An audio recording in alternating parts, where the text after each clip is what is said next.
The studio mic's not supposed to be. I don't know why you had me do that. That was wrong. So I'm gonna go ahead and mute that now, and now we're good. Hi, everybody There on he the is. stream. Why'd you do that? Because we had to do that in my previous employer when we worked. Well, this is not your StreamYard. previous employer. And People also, forget. too, This is your current employer. also, too, we have to mute the mics. Like when your picture's up, we have to mute the mics. Uh-huh. And when my picture's up, I have to mute the mics. Uh-huh. But it's not for the studio not computer the because that's studio. where the audio actually comes I know, from. but I thought typically it looks different. That was my bad. I messed up. It's okay. We're good now. Now we're all fixed. Yes, now you can do radio. To your point, this is what college baseball in the Midwest is, sadly. It is nice for maybe one series a year. That's a hunk of crap. It is. It's garbage. And then we have the College World Series where it's beautiful. They can't move up the season, can they? I mean, it would You be mean move it back? or move it back rather. Well, I mean they can. It would not But not bode well. There's been a lot of conversation about that over the years. I mean, remember there is still school that goes along with these. No, who cares about school? School and School the draft doesn't matter and, anymore. and all these different things. Yeah, it wouldn't be a bad thing if they moved it back for the teams in the Midwest. I just want to have a couple more beers in nice weather. That's all I'm looking for. I think you should have just got a lot of beers this week. I did. My bank account took it right on the chin. Mm-hmm. A lot of $11, and then the tip option. You got to tip every time now. They don't give you an option not to tip unless you hit other, and then you go to other, and then it says 0. Then you hit accept. That's what I do. But that's really awkward. I just feel like it's awkward when they're looking at you. I don't and think they can tell, and I feel like I don't know. I find it awkward a little bit. When we have occasionally. When Creighton won't have delicious Godfather's pizza for us, they'll just give us the gift cards for the concession stands, $15. And so the chicken tenders with fries, and you pay for it after tax comes out to $14.98. Okay. And I only have $15. That's my maximum. Wow. So good math. I go to other and I press 0. Oh, you can't tip. You're right. You physically can't unless you want me to type in 0.02. I feel like that would be worse than tipping 0. It would be. So I don't. And I don't spend any of my regular dollars at those games. You should. Limited budget. You got to be smart. Exactly. No, I was really disappointed that it's only going to be my only weekend over there. But it was good every time I went to the bathroom. Happer. This will not be your only weekend over there. Well, I could promise you that. I mean, I'm going to... They're talking about it as we speak. Not in the manner, though, in which I enjoy it. Because I like my job, but I'm not going to be able to go over there and sit down and have a beer, Sure you are. And I don't... Am I? Yes. I have no idea. Should he go sit in that meeting? They might. They may need the meeting for him. Do you want us to tell you what's going to happen at the College World Series? I don't have a lot of sweat. So I think the plan is that you're going to do a lot of the OBV shows, if not all of the OBV shows. So that's what I've been told at this point. It's good reps. In between the OBV shows and after the second OBV show, there are games. Yeah. Yes. At which point you are a free man. You're credentialed to go to these games. Like the whole game. Well, the whole game. Oh wow. The whole game. Now, is there an OBV show that I'm doing right after like the last game? No, at like 9 it's o'clock? over. It's over after that. Yeah. Okay. When is my no, these are good questions. When is Keep my asking. last hour of working? Like when is like more than likely you're gonna be done? 5:30, I think. Jimmy, you might know better than me. 5:30. What time do we go on the air for the broad? We go on the air at 5:40 for a 6 o'clock game. Ping. So I think 5:35 or 5:38 will be the last minute. But then, there's rain delays. Yeah. Okay. Oh, there's rain delays. There could be. There can be lightning delays. When was the latest TD Ameritragedy show last? Well, last year we had a bit of a situation where that was a Saturday, right? It was because that's when those Saturday. Aggie, yeah, it was the first Saturday, where we didn't end up. Was it a restart? Yeah, we didn't end up restarting the second game until after 11. Yeah, 11 p.m. That would be the one. But the OVB people weren't on the air the entire time. Okay. I think they left at a certain point. I think they left at 6. Because I got to host a morning show too. You do. You're gonna love. You're gonna have fun knowing your coworkers. You're gonna love the old Mattress Factory. Mm-hmm. I just went there for the first time. No, but it's a little different during the College World Series. Yeah. You're going to be out there. You're going to have a rum bucket, and you're going to love it. I'm not going to be drinking. Yes, you are. I'm not going to be drinking. I'm pretty positive that you're going to be drinking. Matt, you're going to have fun. I'm going to be working, guys. You're not working the entire time. You're going to be working, but you're also going to be imbibing, I think. Yeah. I think this is going to be a really difficult 13 days. No, it's not. Not with that attitude. Or with that attitude, Yeah, yes. with that attitude, it will be. Yes. So I should learn to love it. Yes. You will. I will. It won't be hard. You will enjoy the crap out of it. Yes. Okay. You will, all right. You will make friends with coworkers Connor, you don't get to host I with. appreciate you. I appreciate you and your positivity. I am Mr. Positive. You Oh, are. yes. O-Trips writes in on YouTube. You could go over to the Jello Shots place. Yeah, I closed that place down back-to-back nights. So on Friday and Saturday, it was Rocco's? something. Yep. Wow. Yeah, it was. They serve Jello Shots during Creighton season? No, but they were serving pizza and whiskey diets. And you weren't at Lefty's. You were at Rocco's. I was at Rocco's. Whoa. Back-to-back nights. Wow. And And I'm then the we one went in over to entertainment. And so now you're claiming that you're not going to be drinking during the College World Series? Well, I'm going to be working while I'm at the College World Series. Yes, I was not working. I was working on different things on Friday and Saturday. There's many But- hours. Many hours. Many hours. Many hours. No, it was. I had never been to Rocco's before though. Jordan says, can't wait for the first Josh and Matt show. Me Same. too. Yeah. Me too. That's honestly why I'm listening. Why is that going to be so? It'll be entertaining? fun. It'll be fun. I don't think you like it's such a different vibe. And it's a different atmosphere. It's a different location. It's fast paced because there's more breaks, and I think you'll very much enjoy it.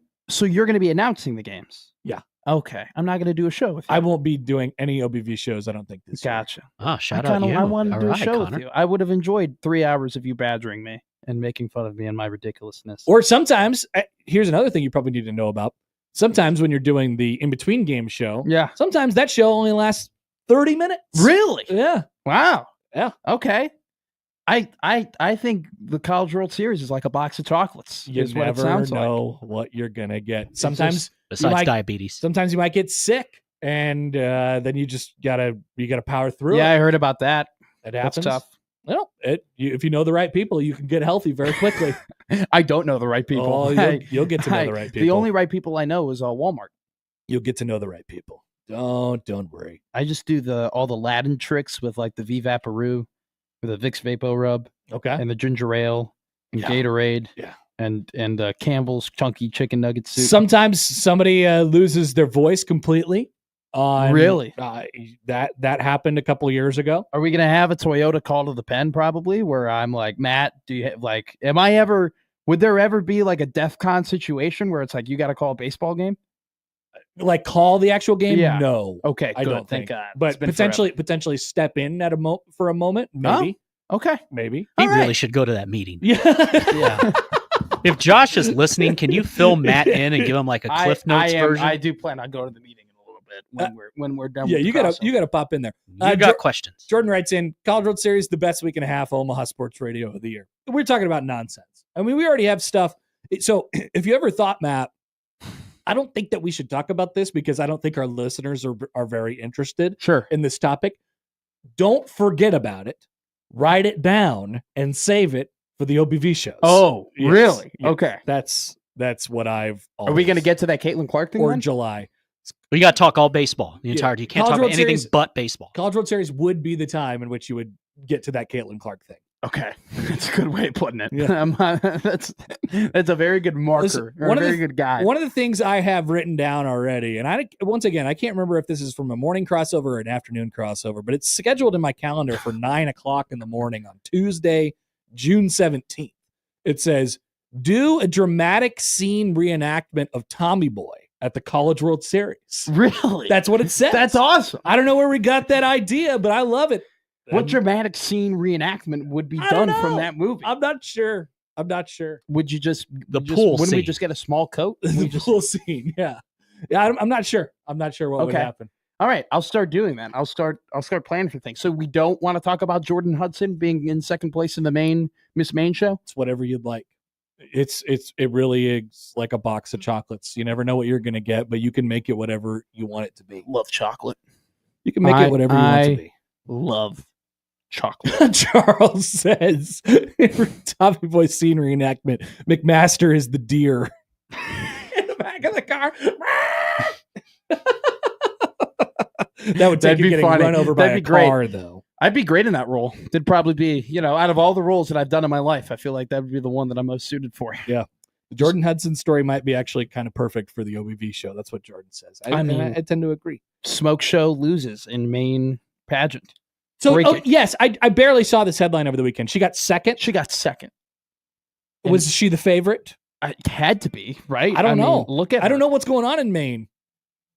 Do they still do those pageant shows that with the big I feel like Steve Harvey got the wrong person. What competition is this? Miss America? Miss America. Miss USA? No. Oh, shoot. I have no clue. Okay. But it's state by state, and then they all come together and Maine. They find out who Miss America is. And then they do Miss Universe. Yeah. There's different competitions. How do you know so much about the separation of pageantries? I'm not sure. Okay. Just one of those things I'm not sure. She was named, she was failed. She tried last year. She failed. And she came in second. To be Miss Maine USA, and Bill Belichick was there. He was front row with her father. Oh, wow. They were sitting together. A man who's probably younger than he is. So I'm just trying to find out who won here. Oh, she was cute. Wow, look at that. We cleared that up. It was a good winner. It was a good winner. But that's not what that's not what they exclusively choose off I'm of. pretty sure they still. Look, there they are driving away in a car, and she's still got her sash on. I'm pretty sure they still do the bikini part of the competition. Shelby, so it's not like it's not a part of it. Shelby Powell of Bangor, Maine, won the contest. Sorry, you never heard of Bangor, Maine? my dirty mind, just Banger? My Bangor, Maine, baby. Shelby Powell, congratulations to Shelby. Hudson She'll be on the show tomorrow. Hudson had tried to hook the judges during the pageant by leaning into her local Maine maritime roots. At one point, sporting a red lobster-shaped clutch embroidered with "Save Maine Fishermen" in a nod to her father's former career. She's really playing it up. This is great. She fondly recalled childhood fishing with her father during the question and answer phase and said that if crowned, she would use her platform to preserve the struggling local industry. Didn't she dress up as a mermaid for Halloween? Well, she's really passionate about this. And then Bill Belichick dressed up as a fisherman and pretend that he caught her? Oh, maybe. Remember that? That sounds vaguely like familiar. He was in this big old yellow poncho looking thing with fish hook. How much is she making from this? A lot. How much is she living in Maine these days? Sounds like 0%. I don't know. She should not be eligible is for this. Is there a direct flight from Chapel Hill over Bangor, Maine, or where she's from? Oh, I think they probably fly into Portland. Probably fly in private. Yeah, I think they probably got that taken care of. I think you just need residency. Maybe. Or can you be born in? And see, you're that's what I'm good wondering. there? I don't know. That's what I'm wondering. How it works. We need to get an expert on and talk about this pageant and how it works. I think a lot of people would be. Oh, you know what? Just mark it down for the CWS. Exactly. Let's do that. Call that person during the CWS. Do we take interviews during the OBV show? Sure. The seed guys? If you want to. Yeah. You just said that as if I could be like, hey, you want to call this guy? Here's a question, Matt. Do you like free stuff? I do. I figured that you might. Mm-hmm. There's a lot of people that like to talk about their stuff that they're selling. Salsa. And might give you some for free. Oh. Hell yeah. My baseball village. I need like a tiger balm. I need to find a tiger balm. Like a tiger balm. Like my back. I got a bad back. Oh yeah. And I'm passing a damn kidney stone. Spare me your sob story. It's man, you ever had a bad back at 23? It's tough. Yeah, and I have one at 42. Doesn't it make it easier at 23? It ain't easy. Nothing easy about it. I roll out of bed and I pull my back. I got an oblique right now. Yeah. Yeah, I gotta tell my slow pitch softball team that I'm out for this week. Oh. Do you want to go for me? I'll go. That'd be a little awkward. I wouldn't that really you probably know. wouldn't want to play unless I was there. I wouldn't really. Yeah, because we're best friends, and I just want to. You can play third, and I can play short, and we can hold hands. Yeah. By the way, I should not be playing short. I'm a liar. We got a shortstop. I'm going to be honest with you. I'm not that great at softball. That's okay. I'm not either. I'm surprised by that. You're a former JUCO guy. Yeah. You the pitcher? No, I play left. Really? Yeah, but it's not like it's not like I have You a got great big ankles to be playing left. It's not like I have a great DRS, but I don't make errors. Okay. Right? Like I catch what comes to me. Sure. But I don't like save runs. You know what I mean? I get what you're saying. So we have I'm a pretty picking up what good you're putting down. we have a pretty good left center fielder who covers a lot of ground. So you have your PC out there. Yeah. And so I'm pretty well protected. Yeah, you're very Hunter Renfroe. Very. I wish I wasn't compared to Hunter Renfroe, very, but very. That's probably good. Very Lonnie Chisenhall of you, if you will. Oh man, I like Lonnie Chisenhall. I thought Lonnie Chisenhall was going to be better. I think I once watched Lonnie Chisenhall. One of the weirdest games I ever went to was the Royals playing the former Cleveland Indians in 2000, late July of 2014. Royals are in mildly in a playoff race, but hadn't really turned it on by that point.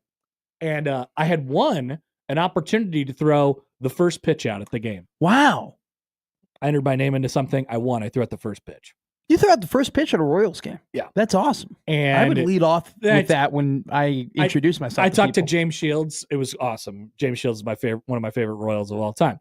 Anyway, game happens. He's not very popular in Chicago. No, well, he shouldn't be. He gave up a home run to Bartolo Colon and got traded for Fernando Tatis. Okay. There you go. So, anyway, he was a good Royal. Sure. He was a good Ray. But the game happens and nobody's scoring. I think it's 1-1. Go to the ninth inning. And somebody hits one down the line, and I think it was Lonnie Chisenhall who goes over to get the ball, and then upon throwing it back into the infield, spikes it into the ground, and it rolls away 30, 40 feet for the person to get an inside the park home run. And the Royals tied, and I think they ended up winning in extra innings. I think it was Lonnie. I apologize. I don't want to make Lonnie Chisenhall look bad. Yeah, Lonnie's listening. Yeah. Lonnie knows. I've never really had any... I got to go to my Google sheet where I've logged all my games. Never really. Oh, I saw Matt Davidson. Is it Matt or Matt Davidson? No. Nice catch, Matt. Former third baseman. Matt Chapman. No, for the Sox. He was a former third baseman. I think it was Matt. I think it was. Yeah, Matt. I think that's right. I think it's Matt Davidson. Yeah. And he struck out Giancarlo Stanton. So he was he was a player pitcher, right? He was a third baseman. But when he went and he pitched, right, he would throw curveballs and sliders and be like an actual pitcher up there. Sure. And he struck out Giancarlo Stanton right in front of me. I've never seen anything like that. I apologize. I think the person that that I should be throwing under the bus here is Ryan Rayburn. That's a good one. It was Ryan Rayburn. Who's Sorry, Lonnie Chisenhall. But he was in that game. Lonnie Chisenhall was the third baseman. Now that we're talking about He went 2 for 6. random infielder, outfielder. Do you remember Harrison Bader? Yeah. Is he still in the league? Yeah. Harrison I think he's Bader? a Met. Is he a Met? I think he's a Met. Nick Madrigal's a Met. I just found out Nick Madrigal was a Met. I have a spreadsheet of all the baseball games, Major League Baseball games that I've been to since 2012, with all their baseball reference box scores attached. Why? Why not? Because it's awesome. Yeah. Pretty simple. Man loves baseball. It's very Rain Man of you. It's very very. How fast do you think I just found out that it was Ryan Rayburn? I would not have been able to do that if I didn't have the spreadsheet. How often do you need to go back and find out whether or not it's Ryan Rayburn? Well, I don't know. I like to recall moments and instances. Oh my God. I guess I didn't update this last year. I went to one or two games last year. When does that date back to? August 5th, 2012. Obviously, I went to many Major League Baseball games before that, but this is just when I started keeping track. It's a sports radio station. Guys like sports. Yeah, I'm weird. You're looking at me like I'm supposed to. Typically, I'm the weirdo. Ask me some questions. Don't you want to know? What is your favorite game that you went to? Oh, that's easy. That's a 2014 American League wildcard game. Okay. What is your least favorite game that you went to? Wow. I mean, I don't know. Look through your box scores. Go ahead and look through your box scores. So I have winning pitcher, losing pitcher. No way. And home runs. Why? Saves. There's some funny names on here. Home starter, road starter. Yeah. I've seen a lot of Danny Duffy starts. Duffmeister. Oh, yes. I heard he just signed to I think it's the KBO or something like that. Looks like I got a new team. Yeah, you go back to the COVID days. Pick up that guy. The worst game, I'm not sure that I'd be able to answer that off the top of my head. But there's some bad ones, considering most of these are at Kauffman Stadium. Okay, I'm being summoned. I saw a good game at Miller Park. For this meeting, they realize you have all these questions. Yeah, Oh, you got to go? I gotta go. All right, we'll get out of here I then. gotta go and do the CWS meeting. Ask questions. Yeah, I hope you have lots of them. Yep, I hope you learn something. I'll learn something. Okay, good. I appreciate you. That's Matt McMaster, everybody. That's the crossover. Powered by Everlevel Concrete Repair at Omaha at everlevelconcrete.com. It is Monday. We'll start things off next.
All right, hello, everybody. Welcome in. It is Monday on the Connor Happer Show on 1620 The Zone and on 1620thezone.com.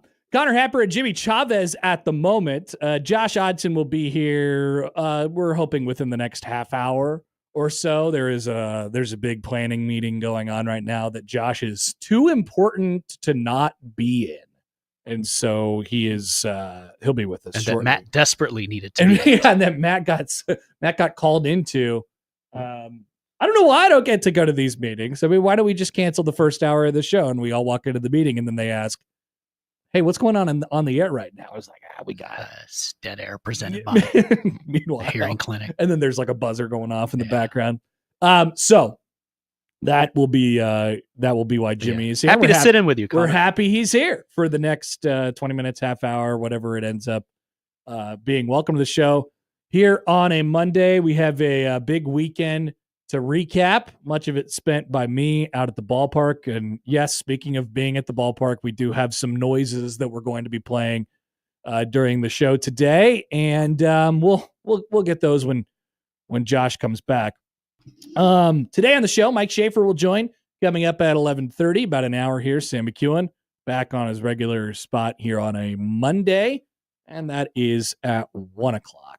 And that's the line, powered by the Breweries at John Higgins Weather Guard. I want to hear from you all today. 402-951-1620 on the Prairie Flower Casino Zone hotline. You can call or text that number. Tweet at Happer Show at Connor Happer on the JTech Construction Zone Twitter feed. Email Connor, Josh O. Yeah, still email Josh when he's in his meeting right now. That'd be kind of funny, actually. Connor, Josh O at 1620thezone.com on the Equitable Bank Zone inbox. And we say good morning to the YouTube streamers out there. Black Cat writes in, mayoral prep for the big day tomorrow. Yeah, that's right. Can I write in Josh Oddson? I mean, I think you can. I think it sounds like somebody did. Okay, good. During the primary. Now, I don't know if he'll appear. I don't think he met the threshold to appear on the ballot. Damn.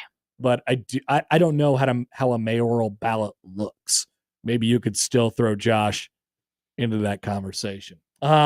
Elsewhere on the show today, like I said, a lot to get through here. Baseball from over the weekend, Creighton and Nebraska, each taking a important series. People continue to talk about and write about Scott Frost. I don't want to necessarily beat a dead horse on this topic, but I do want to talk about something that has now been brought up as a result of everyone talking about Scott Frost all the time. So we'll do that today on the show. Mr. Yogurt, Nebraska athletic director, Yogurt Man, is he talked to Tom Chattel, had a good Q&A with Chattel, talked about some things on how they're going to handle revenue sharing and the money going forward. That'll be interesting. So we have that today on the show. The NFL will slowly and purposefully leak its schedule this week or over the next 2 days before they officially release it on Wednesday. A little Dylan Raiola talk, game day atmosphere talk, and why does Matt Rhule continue to show up in random places? This time at a NASCAR race in Kansas City. He's everywhere. I have no idea why or what the connection is, but Matt Rhule keeps ending up in places. And no, just because now people like refer to me as a hater, and I don't know how I've acquired that namesake, but just in general. Yes, people are all up in my mentions now, Jimmy, and they're like, "What's wrong? You don't like it?" No, I don't care. You're like the most positive person at this radio station. Thank you. I'm a very positive person, and so I tweeted about Matt Rhule being everywhere, and I said, I tried to say it in cool young person internet lingo, and was like, "Bro is everywhere," or whatever I said. FR. Yeah, and people, bro is everywhere. FR, and people are like, "What's wrong? You got a problem with this?" And I'm like, "No, I have no problem with it whatsoever. I don't care. Don't put it on the internet that I care at all, because I do not." So we'll talk about that today on the show as well. Speaking of haters, here's a text from the 402. Incredible commitment by Creighton fans yesterday to get 95% of those in attendance to dress as seats for Ed's send-off. So here's the thing about yesterday. First of all, yes, it's a 25,000 seat stadium, and they weren't going to fill the entire thing, no matter what you say. However, it was very sunny and hot yesterday, and there is shade at that ballpark, but it's underneath. It's underneath the awning. So we noticed early on in the broadcast yesterday, everybody's kind of taking some cover from the hot sun. But there were some good crowds over the weekend for Creighton baseball, taking 2 out of 3 against Xavier, and if they sweep against Georgetown next weekend, they're going to be the Big East champs for 2025. And there, by the way, I forgot about this entirely until I was walking out of the ballpark yesterday. There is still another Creighton regular season baseball broadcast. It will happen tomorrow. Creighton and Omaha still have to play one more time. And that's tomorrow at Tal Anderson Field. So that'll be a beautiful night. It should be a beautiful night. So I'm looking forward to that. I just saw this while we were doing the crossover. Man, Jimmy, this actually might be right up your alley. Uh-oh. How about this? Michael Jordan. Remember him? I remember him. Michael Jordan. The NBA was better when Michael Jordan was in it. Seen him in person many times back in the day. NBA on NBC and Peacock has announced that Michael Jordan, yes, the Michael Jordan, has joined NBA and on NBC and Peacock, which is interesting branding, as a special contributor. That's right, broadcaster Michael Jordan. Now I don't know what. He needs a Ahmad Rashad with him for this to work. This is weird. I don't know what role that they're going to put him in or what they're going to have him do. I mean, it's a obviously very vague title, special contributor. But ESPN has Kendrick Perkins, so you know what? I would imagine that is just so he can kind of be wherever he wants and do whatever he wants at whatever time, and because he's the GOAT. Because he's the GOAT, and you know he's not going to be constricted by where people tell him to be. So I imagine that's baked in there for some flexibility for Michael Jordan. But I got to tell you, I never thought I'd see the day in which they got Michael Jordan out of retirement to be a broadcaster of some sort. I never thought, oh yeah, this is the route he's going to be. He's going to be doing takes on the NBA. Then again, we never thought that about Shaq when you would watch an interview when he played. I was like, that guy's going to be on TV one day. But he had a really he's funny. He had a really outgoing personality, yes. You know, and there was always these weird, you know, the all the nicknames and all the stuff like that. Like MJ just, I don't know, never really smelled this coming. And then after, you know, decades of him really being out of the limelight, people care about what he's doing, but he doesn't care for people to know about what he's doing, which is just golfing and smoking cigars and gambling. Sounds like Matt. It kind of does. It's Michael Jordan, like Matt McMaster in that way. Maybe a little bit. Don't let him hear that. It'll go to his head. I know. Yeah. He's in the, I don't think they're listening to us in the meeting, which is probably for. That's good. Because then I'll be here the entire time with you. That's good. Which hey, nothing against that, but I am in a lot of pain right now. So. You are. Yeah. And you've just been drug into this. So I'm sorry, but thank you for, the kidney stone thing is not. I don't recommend it. No. Well, if you happen to be here in an hour, Matt's back was hurting this morning, so let's all feel sorry for him. If you happen to be here in an hour when Mike Schaefer comes on the show, I will just sit back and I'll let you just pepper him with kidney stone questions. Yeah, I will. Not sound fun. Write it down. No, does not sound fun. So Michael Jordan is going to be a correspondent in some way, shape, or form for NBA on NBC. And I'm very much looking forward to whatever the shape of that is. I have no earthly idea, but I can't wait to find out. And that's it's all with the NBA and NBC starting up next year. Okay. Appreciate you guys being with us today. A lot of things that we have to get to. Like I said, Schaefer, Sam, each coming up on the show today. We will talk about why Matt Rhule continues to show up in random places. This time a NASCAR race in Kansas City. And don't put it on the internet that I have an opinion on this, because I don't, and I'm not a hater. We're back after this on a Monday on 1620 The Zone.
All right, welcome back.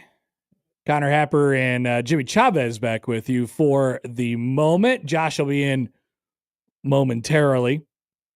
So going back to the story that we brought up in the first segment there, what is going to be the shape of this whole Michael Jordan on television thing? So I just saw the press release from NBC. You tell me. All right. Michael Jordan, a 6-time NBA champion and member of the Naismith Basketball Hall of Fame, will join NBC Sports coverage of the NBA as a special contributor when the 2025-2026 season begins in October. Jordan says, quote, "I am so excited to see the NBA back on NBC." Me too, Mike. I'm sure he is. The NBA on NBC was a meaningful part of my career, and I'm excited about being a special contributor to the project. I'm looking forward to seeing you all when the NBA on NBC launches this October. Then in the press release comes, you would think then comes the part, oh, what's he going to do? What's he going to, what role are they going to have him in? No, they went right to, here are the things that he did as a player. Widely regarded as the greatest basketball player of all time, Jordan's countless accolades include the following: 6 NBA championships, 6 NBA Finals MVPs, 5 NBA regular season MVPs, 14-time All-Star, 10 scoring titles, 9 all-defensive first team, all-time points per game leader, Naismith Basketball Hall of Fame 2009. 0 finals lost. College championship with North Carolina in 1982. People forget that. 2-time Olympic gold medalist with Team USA. Then you would think, okay, we'll definitely get to it now, right? No, it's just skipped over entirely. We don't know what this is going to look like, but put out a press release. Please tell people on the internet that we got Michael Jordan. And that's what NBC is doing. NBC Sports has already announced that Jamal Crawford and Reggie Miller will serve as game analysts. Carmelo Anthony is a studio analyst. Mike Tirico and Noah Eagle as play-by-play voices. And they can't go throughout this entire press release without mentioning that, yes, they're bringing back Round Ball Rock. Hell yes. And starting intros. And starting intros, which I thought was the bigger part of that story, Jimmy. I'm glad you mentioned that. And they are bringing back AI Jim Fagan from the dead and making him announce things. Can't wait till we do that with Keith Jackson in college football. Yeah. Come on. He loved Lincoln. His bathroom named after him. Oh, Lincoln, Nebraska. One of the greatest places in college football. Yeah, we could do that right away. So NBC is beefing up and they're bringing in Michael Jordan, but I have no idea for what at this point. All right. So last night, let's just go ahead. If you're watching along with us on YouTube, we don't have to play the sound on this, but here's some video that I saw. 1, 2, 3, woo! City. There's, I believe that's Nebraska football coach Matt Rhule celebrating in Victory Lane with NASCAR Cup Series winner of the day yesterday, Kyle Larson. Everybody's waving for the camera, smiling. There's the trophy. And there's Matt Rhule right next to Kyle Larson. You mean Bo Pelini never did that? First of all, Jimmy, like, what is going on here? What's the connection? That is, how did he get up there? Yeah. That's what I'm wondering. Once again, not mad about it. No. Don't put it on the internet Just that interested. I'm mad about this. But why is he up there and how did he get up there? There's got to be a connection somewhere along the way. I'm really looking forward to Matt Rhule coming out and talking about this whenever he does, because he'll be like, oh yeah, I know the family from whatever. And then it'll all make sense why he was up there. I can't figure it out as of right now though. So now I'm just really, really curious. I'll put it back up there on YouTube. And there he goes. He's like, yep. See you later. Okay. All right. Yep. Come up to Lincoln, whatever you want. Okay. Bye. And I'll introduce you to Dana. I will also mention that he, right there, if you're watching along with us on YouTube, he's still got the finger point out.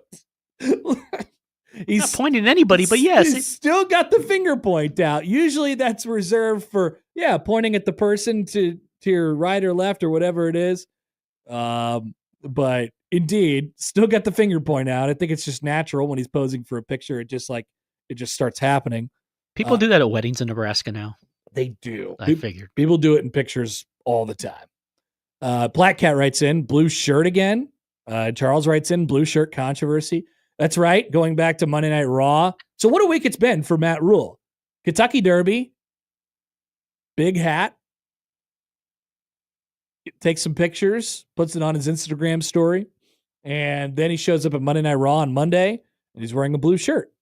And there's controversy, of course, when the Nebraska football coach wears a blue shirt. And then he shows up again, and he's wearing another blue shirt. He loves blue shirts. It's very blends interesting. into this background, though. It's perfect. Hey, frankly, I got to be honest with you. I like him in a blue shirt. The blue wristband, a whole 9 yards. The blue. He probably asked specifically for that blue wristband. It appears as if he's got a free hat out of the deal because he's wearing the same hat as the pit crew and Kyle Larson himself. But yes, there is the Nebraska football coach yet again showing up in a place that I just absolutely did not have on my bingo card. So I tweeted this out yesterday, and thank you again to Matt Foster for putting this out there. But I just said he cannot stop being in places. He likes to do things. He loves to do things. And keep in mind the context of this, which is it is May 12th. Yesterday was May 11th, and this is the most dead time of the year now in college football. He could do whatever he wants. And so people are like, what's wrong? Do you have a problem with this? Does this anger you in some sort of way? No, it doesn't.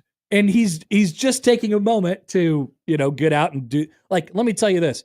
If I made several $1 million, I would probably have a person that I would say, hey, look up some stuff on the calendar for like these 2 weeks that are the 2 weeks where my job, my very, very demanding job that I love doesn't need me, and think about some things that I could do. I would just task that to somebody else. And then when those 2 weeks arrived, which we are clearly in them right now, then I would just be whisked off to places randomly. Remember when it was when Trev left, right? He was in Ireland playing golf. I think that was in March. Yeah. But that's another, like if you get your time off, you take it and you take your vacation and you do whatever you want with it. And that's exactly what Matt Rhule is doing in this situation. So I am not mad. Don't put it on the internet that I'm mad. And I also don't think it matters. Like, I also don't think that you should be like, oh my God.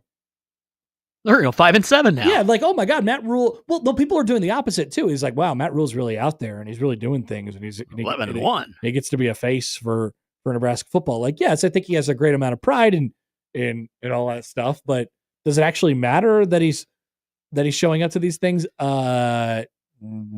Would they have felt better if he had been at Berkshire Weekend last weekend? Maybe he was and we didn't know. Maybe he was and we didn't know.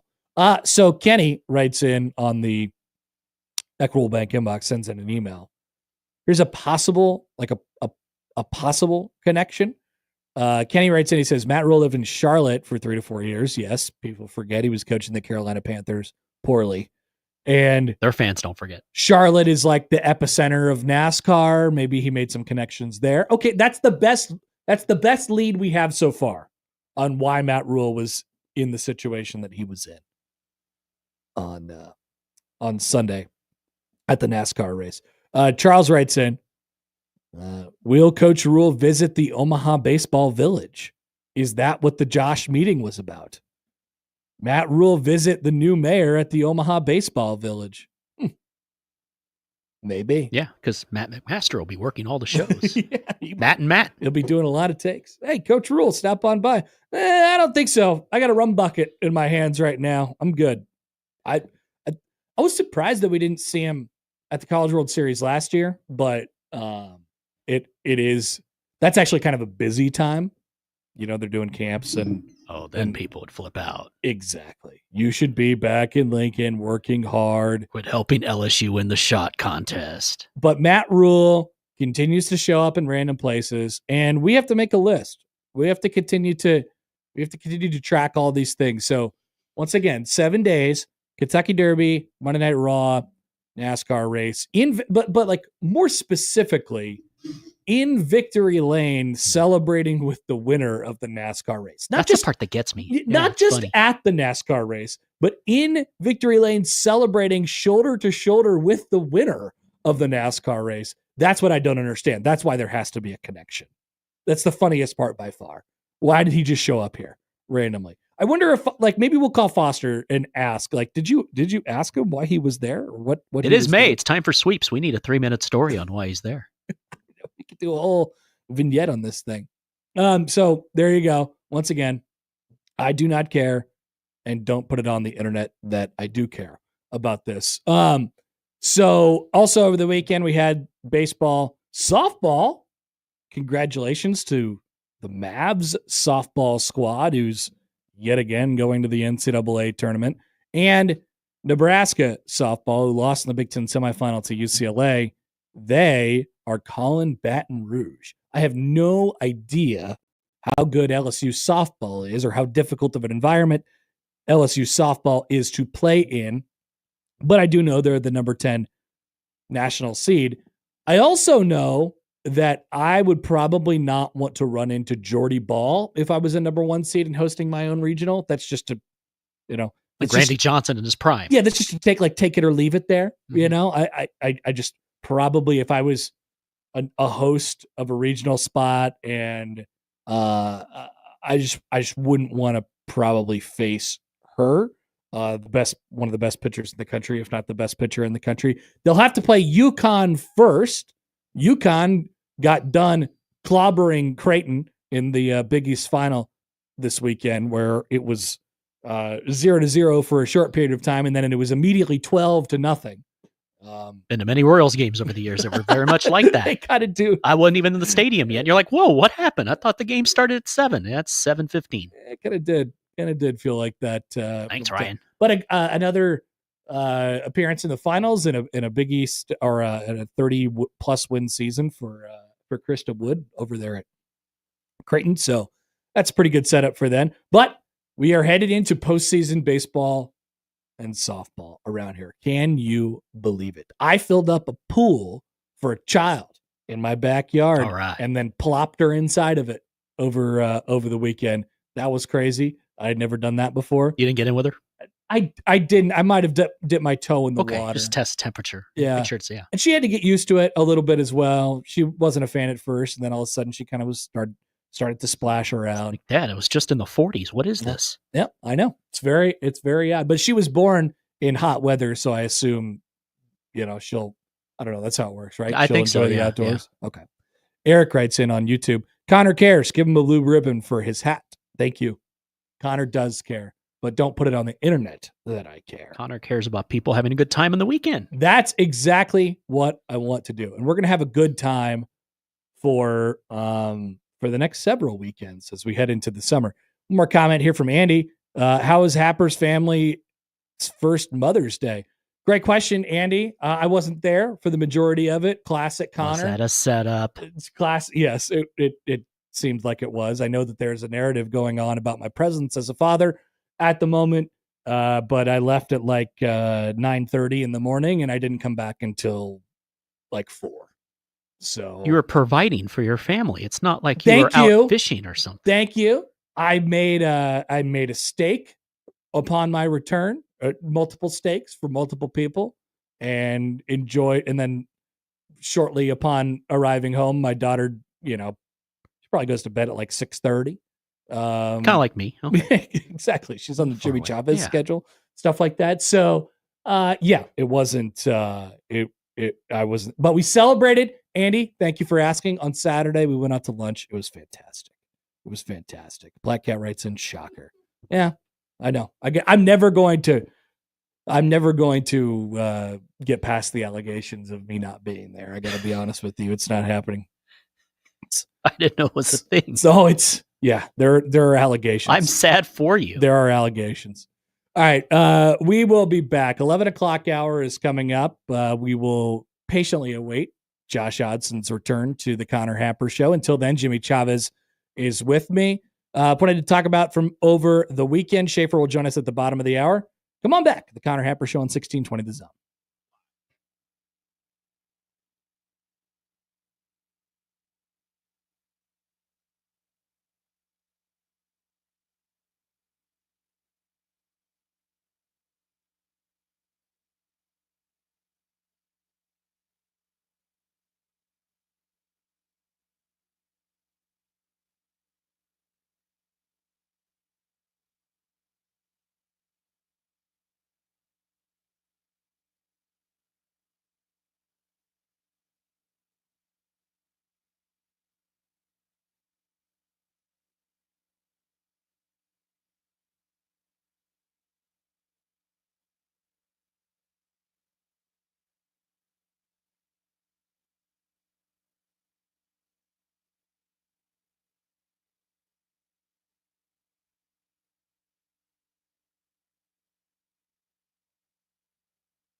Well, it's a day, specifically Monday in this case. Not that it matters. It's a day that ends in Y. So people are talking about Scott Frost around here again. I guess that's what we do. We talk about Scott Frost. Sam McKewon, who will join our show in about 2 hours, he used some space in his Monday Rewind column today, talking about not necessarily like there's a lot of different angles to this. And in case you guys weren't aware, there's the Scott Frost piece of it and what should he have done and what shouldn't he have done. Oh, Josh wrote about it. Our own Josh Peterson. Yes. Writing things down. He's podcasting and he's also writing things down. And he wrote about, why fans should or shouldn't, be rooting for him at his next stop, whatever it might be. So we could go through the whole deal and talk about what he did and what he should have done. I like to look, and Sam sort of took this angle in his column. I like to look at, when something goes wrong, obviously everybody, the first human inclination that you have is, well, let's assign blame. Whose fault is this? And, it's really easy to do that when that coach is no longer here or that person is no longer here. And you say, okay, it's their fault, and you move along. So what I like to sort of do, and I think this is probably a pretty good practice for just your life in general, is evaluate, okay, what are the merits of what the in this case, the fired coach is talking about? Does that have any ground to stand upon? And it's a multifaceted, multi-layered situation. It can't all be placed on one person. But I think Scott Frost's point, and he spoke with Andrea Adelson about this last week, which is why we're talking about Scott Frost all of a sudden, had these quotes on ESPN, talking about how the job is a meat grinder. And there are just things about this that are different from any other job. Coaches have talked about it before. They've gone to different places. Jimmy, thank you so much, by the way, for hanging out with us for a couple minutes. Everyone say goodbye to Jimmy Chavez. Great job. Goodbye, Jimmy. Great job. As Josh returns. So let's just kind of set this up real quick. Josh, I don't know if you heard this. People are talking about Scott Frost again. Yeah. Oh, good. It's been 72 hours. Yeah, I know. It's great. It's great. So Sam went back in his one-day rewind, and he said he pulled the quote from Frost's initial press conference. It was off to the side. I was in the huddle at the time, and I thought, this is really weird. He said, I'm going to lose it on every one of you if you approach my family.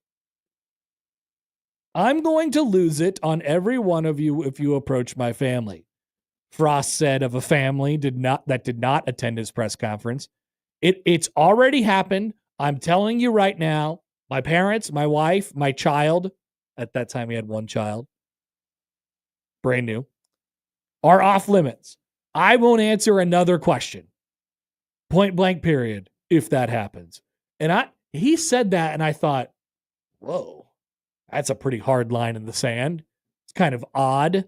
Usually coaches come here and they say, this is a family, and so my family is going to be a part of this. And then by the time Frost was a couple of years into the job, there's he's walking off the field holding hands with his wife, and there's another kid, and it's sort of, there was always the rumors and whatever about Frost and all of those things that are kind of ridiculous and sounded ridiculous at the time. But he drew that hard line in the sand. That's because he knew, and this is not a conversation about Scott Frost and his family. This is a conversation about the job. He knew that it's a difficult place to be private. He liked his anonymity at Central Florida. He liked the fact that he mentioned this at the time. He liked the fact that he could go to the grocery store and be not the coach and not have to sign autographs and not Have to talk to people about UCF football or, in this case, Nebraska football. He liked that. And he wanted to keep that because he likes being a normal guy. He likes to go play golf and he likes to do things that dudes his age do. Right. But when you take this job, you kind of can't. You're kind of not a normal person anymore. And so there rises an inflection point. What are you going to be? Are you going to harbor resentment toward the job and toward the place because of that? Or are you going to embrace it and make it work?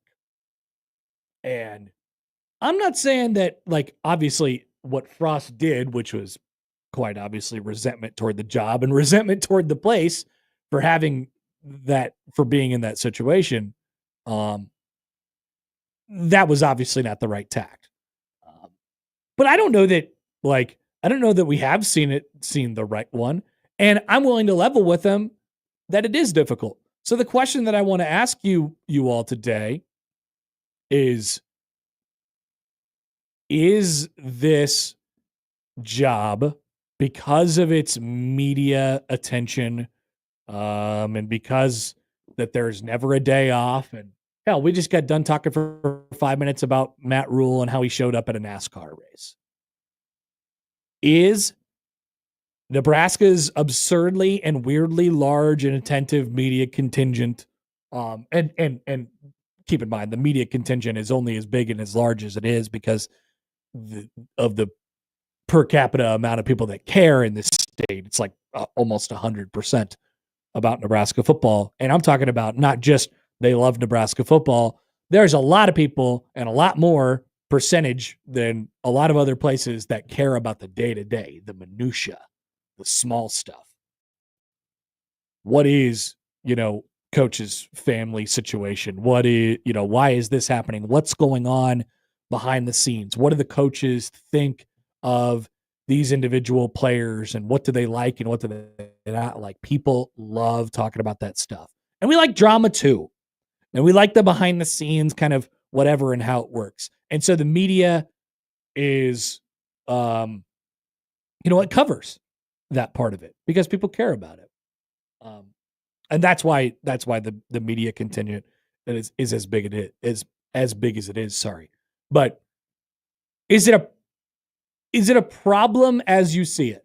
Like, once again, when you have these situations that arises, the first thing that you want to do is assign blame and say, well, look, man, that's just Scott Frost, and he obviously could have handled it better, and bygones are bygones, and that's it. No, I'm talking about the merits in which that he brought up, which he is not the first and he is not the last coach or person in a position of power to bring up something like this. It's tough. There's a lot of attention here. Is it a problem? That's a question that I kind of want to explore a little bit today. And I don't know the answer to it. I think there's only so much that you can do about it. I do think the really caring about the drama and the day-to-day has sort of the fervor for it has kind of burned off a little bit. It's not quite as hotly intense as it was in the two cases over the last 15 years where you've had lightning rod coaches. And Nebraska doesn't have a lightning rod coach right now. I don't think. But wait till he wins, and then maybe he becomes that. Bo was a lightning rod coach. Scott was a lightning rod coach. Why were those guys lightning rods? Because neither seemed to be too excited about Nebraska. They loved coaching football. They were good in some areas, I think, at coaching football. But they didn't love all of the other stuff. You don't have to love it, but they were very public about not loving it. And here, that is kind of a part of the deal. So that is something extra that doesn't exist at UCF. That doesn't exist when you are, I mean, certainly the coach at Youngstown State. But I wonder to what extent it exists when you're the defensive coordinator at Oklahoma, when you're the defensive coordinator at LSU, when you're the offensive coordinator at Oregon. Like, you hear these people talk, and Bill Callahan said it when he was, or after, when he was here and after he was here. There's nothing like it. It's completely different. Coaches, I think, when they get here, get taken back. Like, what? We just finished up practice, and I walked off the field, and there's 32 cameras and 52, media people. Like, we go to Big Ten media days, and we show up for 5 minutes, and the entire state media has followed us just to get 3 minutes from us. Yes. That is crazy. Admittedly crazy. But is it a problem? Is it too much? And that depends on your perspective, I guess. And that's what I'm wondering from you guys. It was probably a problem from the standpoint of, if it went poorly, which it obviously did, the whole media contingent, well, I've known that guy for 20 years. I've known that guy since college. I've known that guy since he was in high school. Like, it probably gave us a little more, well, I can say these things about him because I know him. Yeah. And whereas... Oh, he knew where the, like, yeah. Trev was the same way. Like, we wondered about that at first, too. Trev knew where the kind of bodies were buried. He knew the things that have gone wrong here before. And he knew, maybe he knew too much, from that perspective. And maybe he knew too many people. But if you're a newer person and you're coming in, you're trying to experience this and get your head around it for the first time. It could be, I think, really, well, certainly disorienting, borderline off-putting if you don't, if you don't really care for it. So let's go to the text line here and in the Equitable Bank inbox. By the way, hello, Josh. Hello. I'm so glad to be here. I'm very happy that you're here. I am. How was your cool meeting? It was very cool, very normal. Did you Nobody learn? was called a sociopath.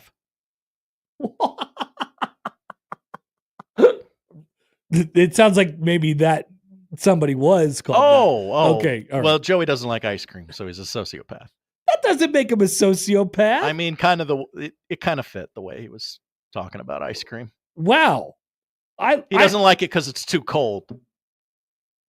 That doesn't make him a sociopath. I mean, it doesn't help. It's just a weird take. Okay. People have weird takes. Can be poll question. Can people have weird takes without being called sociopaths? Now, I'll put that up on the poll, but fold that into everything else you know about our young Joey. I love that young Joey. Okay. He's great. You got him tomorrow. So thank you. I can't wait. And it'll be on the eve of the schedule release. Oh, yeah. He got the first game wrong. Yeah, but he got the Brazil game, right? Oh, did he? I think he got the Brazil game Nailed on YouTube. Chiefs? Is it Chiefs? Chiefs, Chargers. Okay. I didn't know that. All right, here we go. Alex in Lincoln writes in. Hi, Alex. Quote, OMG, why are we even talking about this? Someone on the internet. Now, once again, I want to make this very clear. We're not really talking about Scott Frost. I'm talking about the things that Scott Frost brought up. I want to make this place a better place. All right? I want to make this place a better place. Okay. How do we do that? The only way to do it is to understand what you are and where is it bad? Can we improve things? Can we make it better? So we're not really talking about Scott Frost. We're talking about Nebraska and what it is. Aaron writes in to that point. I think when you decide to become a public figure, you make this decision to leave some things behind. This happens a lot in a lot of professions. Some can handle it, some can't. It's one reason you get a very large paycheck. It is something I would not want, but some people love the spotlight. Influencers, for example. You can't blame people for something you know will happen. You may want it. but it's going. You may want it, but it's going to be there. You want power and notoriety for the coaching. You can't be known, not known in other circles. It's a trade-off. In order to coach, you get the Fishbowl. Simple as that. Fair or not fair.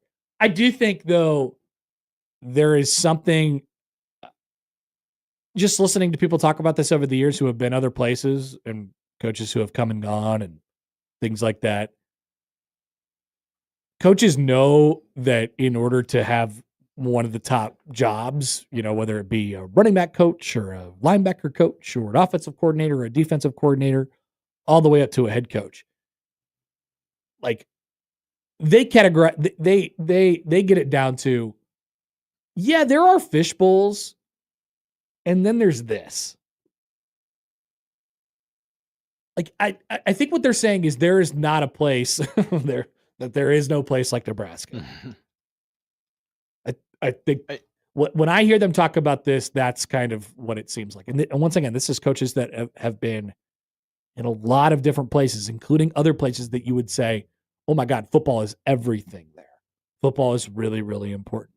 This is different here for some reason. That's why I wish he would actually talk about this, because I don't want to talk about Ireland or the Margs. Like, that's funny and all, but I would really love I would love to pick at it the fact that he kind of alluded to, I really didn't want to take the job and everyone made me take the job. That is what I would like to dial in and get some more specifics on, because it seems like he drew some lines in the sand, like day one, this is how it's going to be. And the media said, no, it's actually not going to be like that because there's more of us than there are of you. We'll run you out of town and get another one of you. It's an approach, though, like Matt Rhule obviously has the right approach to things. His approach is, all right, this is something that like he said it when he, not long after he got here.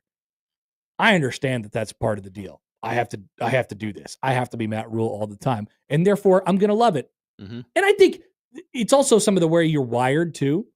Rhule wants to Rhule wants to be seen in public. Mm-hmm. Rhule, or at the very least, he doesn't mind being seen in public. Right. Like I don't think you'd run into him at a place, even if it was just at the grocery store or something like that, and he'd be like, "Hey, man, not now. Like, I'm just not gonna do this." If that were the case, he'd be nice about it. Just as kind of Frost, I think would too, but he didn't want to be the head coach all the time. Right. He didn't want to be the head coach all the time. He wanted to be Scott Frost sometimes. And I mean, he clearly knew that before he took the job. Because he played here. It was the quarterback here. Yeah. And he talked about it. He's like, well, so I think so now we are talking about Scott Frost. Like, sorry. He obviously always harbored some sort of resentment toward Nebraska because of, how many times did he talk about getting benched? Yeah. How many times did he talk about getting benched? Mm-hmm. Every single time he did a press conference, So it doesn't have to be a bad thing. There were also this is like it or not, this is the thing that makes Nebraska special. Mm-hmm. I don't think it definitively or definitely makes Nebraska great or good or gives them an edge or anything else, but it's definitively the thing that makes it different. And so you can look at that in a couple different ways. Is that a feature or is it a bug? And that depends on your perspective, I suppose. And flip side to it, you win, that same media contingent that you're a little combative with, they love you. They turn you into a god. You're the prodigal son that came home and resurrected the program. Like, that's a huge gamble on the front end, but oh boy, you could talk yourself into some things, right? Yeah, I don't want to go there and deal with it, but gosh, if it works. Mm-hmm. We've heard many coaches approach it from that perspective as well. Here's an email from Adam. Hi, Adam. All Frost comments tell me is that Nebraska is still a premier job. People care. The fans, media, everyone cares. So the coach is in a fishbowl. Adam says it's no different than Alabama, Ohio State, Michigan, LSU, Penn State, etc. I wonder if it is, though. You think our fishbowl is more fishbowl-y than some of those other places? It's hard for me to say because how could I know? Right. How could I know? It's kind of an unknowable thing. The only reference I have is to reading other markets things, listening to their radio shows, listening to their podcasts, and being at a place like Media Days, and you just see it. It's like the visual illustration of what a fishbowl is. I can tell you that Nebraska has more media at Big Ten Media Days than Ohio State. That's interesting. I would have thought it would have been similar. I mean, Ohio State is a lot. Yeah. There's a lot of good people that care. I mean, maybe they're all off covering the Blue Jackets, but what do I know? Yeah. And that's a hockey absolutely team that plays in Columbus. Well, it's not, in that case, there's a lot of people who do that as their job, and there's a lot more space for it. But at Nebraska, like, you cover Nebraska football, and if Nebraska football has an event that day, then you're covering Nebraska football, and you're not doing your second job. You know what I mean? Well, I review sandwiches for the paper. No, you don't. Well, you're a football guy today. Nebraska football. Adam continues. A lot of people care, so the coach is in a fishbowl. The reason is a talking point at Nebraska is because Nebraska has struggled, so people want to start pointing fingers. It's not a bad thing that the coach is in a fishbowl. It just tells me that Nebraska is still a premier job. If the fan base, media, etc., stop caring, that's when we have a problem.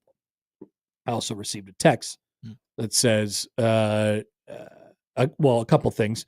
Breakfast pizza isn't pizza, according to Happer. So, of course, he thinks Joey isn't a sociopath. What do you think about that?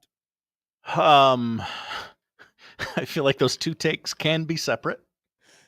And also, it would be cool if somebody stopped making what makes this place unique a downfall. Right. It's all about perspective. Right. I would argue, maybe don't take the job on the front end if you're a little nervous about the fishbowl. Well, yeah. And then there's the whole Frost part, which is he doesn't help himself by not taking responsibility for it. Definitely. Several years later. So then we can have the conversation about Scott Frost, but I do think we've already beat that horse dead. You think so? Yes. We had the conversation last week. A lot of people are doing it today. We could do it again. You want to do it again? You're going to do it in the summer. We got 2.5 more hours, Josh. You're going to find the downfall. Oh, you know what? I heard Mike Schaefer wanted to talk about Scott Frost. Mike Schaefer. Mike Schaefer is our next guest. He's smarter than me about all this. He responded to our pre-show tweet today and said, "Let the record show I'm perfectly content to talk about Scott Frost." Did I miss a word? I think you did. No. Record show perfectly to not talk about Scott. I missed that word. That seems like a pretty important word. Very. All right. Mike Schaefer is going to join us on the other side. We'll not talk about this, but maybe we'll ask him about the fishbowl. And Sam McKewon's going to join us at 1.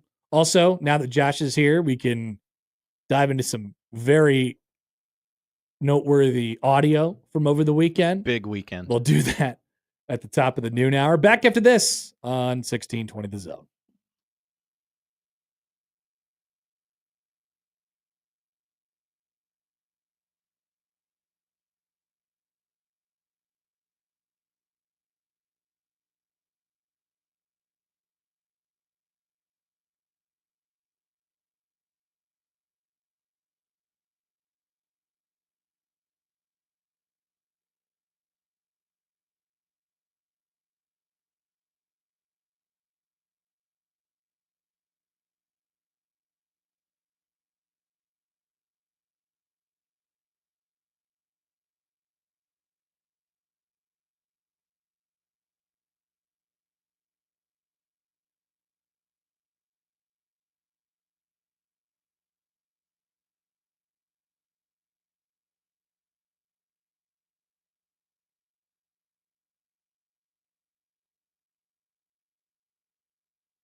That charming aroma wafting through the old market? Oh yes, that's Chibo Vino. While your kitchen spaghetti might be a classic, your taste buds deserve a symphony. Indulge in the joy of savoring life one delightful meal at a time. With our warm, friendly environment, every bite feels like a mini vacation. And with warmer weather, you can't beat our outdoor patio. So before you settle for ordinary, visit Chibo Vino and let us transport you to Italy at 11th and Jackson or at ChiboVinoOmaha.com.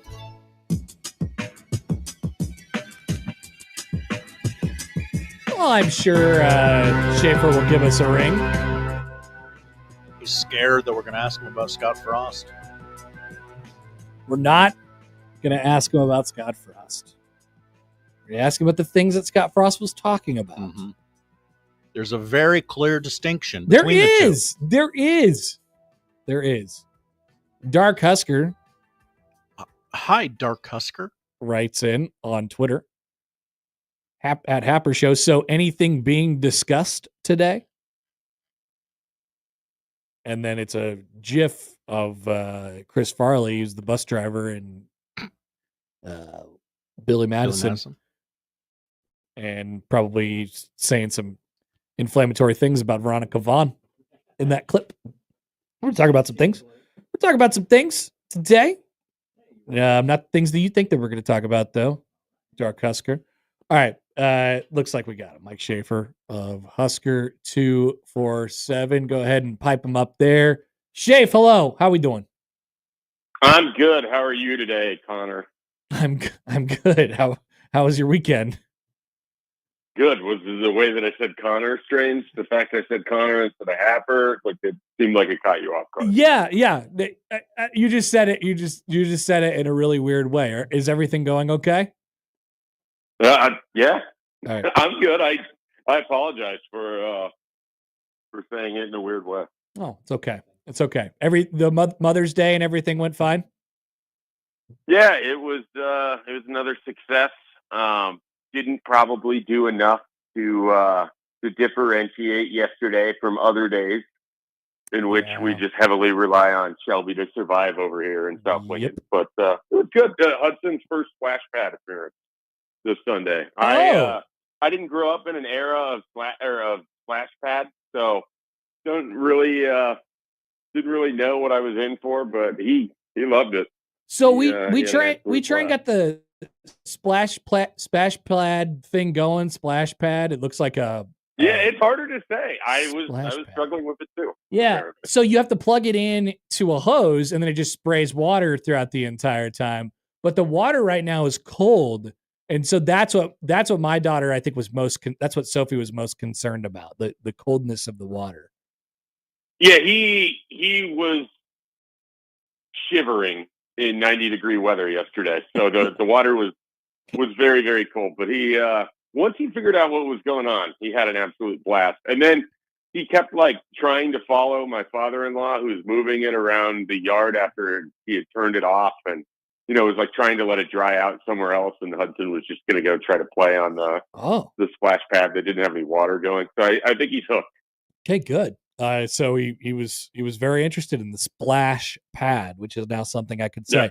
Yeah. Shafe, we're not talking about Scott Frost, but I don't have anything to add. We kind of are talking about. He's no longer here. Okay, we're not talking about Scott Frost, but one of the things that Scott Frost sort of brings into focus is this play. Losing, yes. Also, what losing can do in a place like this. Is there any place like Nebraska in terms of the attention that's on the program, and as he mentioned, the Fishbowl? I think Tennessee comes to mind for me quite a bit. Florida State. I think you got to have a place where they had a transcendent coach. Phil Fulmer. Phil Fulmer is a little hard to put in the same comparison with Osborne and Bowden, and even Osborne came after Devaney. So those other guys were a little bit more unto themselves. But I think those places are all kind of similar in that Lincoln, Knoxville, Tallahassee are larger college towns. It's identification points for people that live in those states. I mean, particularly with Tennessee, the Vols are huge deal in a state that now has professional sports but didn't for a very long time. So that was that was like a big identification thing, was being a Tennessee Vols fan. So what this does with these particular programs is I think it ups the ante in terms of like desperation and weirdness. I mean, how many times have we seen Tennessee make news for just the most insane stuff? The reaction to Greg Schiano, just everything else that ever seems to happen with Tennessee, the quarterback earlier this year. So I think those are kind of the comparison points. Yeah. There's not a lot of programs that are going to be similar to it. There's not a lot of fan bases that are going to be as big or as vocal or, feel like they're still sitting at the big boy table, even though they haven't been big boys in a while. Now, Florida State won a national title within the last 12 years. Tennessee played in the college football playoff last year. So they've certainly advanced further than where Nebraska has been at with their rut, but they've all had downturns in the last 20 years too. Right. So I think that, it looks for me, and this is from like the inside, us being on the inside of the fishbowl or the bubble or whatever it is. Like you compare it, if you think about Nebraska compared to Tennessee and you look from the outside looking in on the Tennessee stuff, you're like, oh my God, yeah, they're crazy. They had a full on meltdown and like overthrew it basically what their next head coach situation was going to be. I don't think Nebraska fans and the fan base and the fishbowl or whatever is like outwardly, externally that crazy from that perspective that they would do that. Like it's not the anger that is like the first quality about the fan base. It's just the attention to detail, right? And I think that's kind of what sets it apart. And the question I guess would be then is whoever is here, do you take that as a positive or a negative, or do you learn to sort of, deal with it on the other side?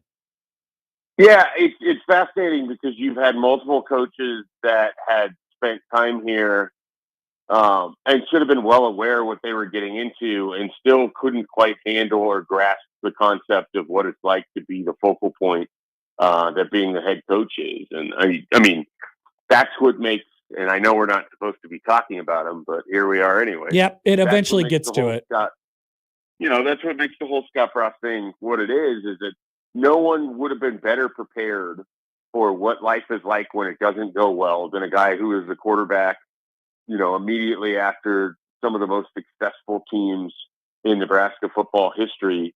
No one would know what it's like to have a fan base just feel like you're failing them, even if you're still being successful.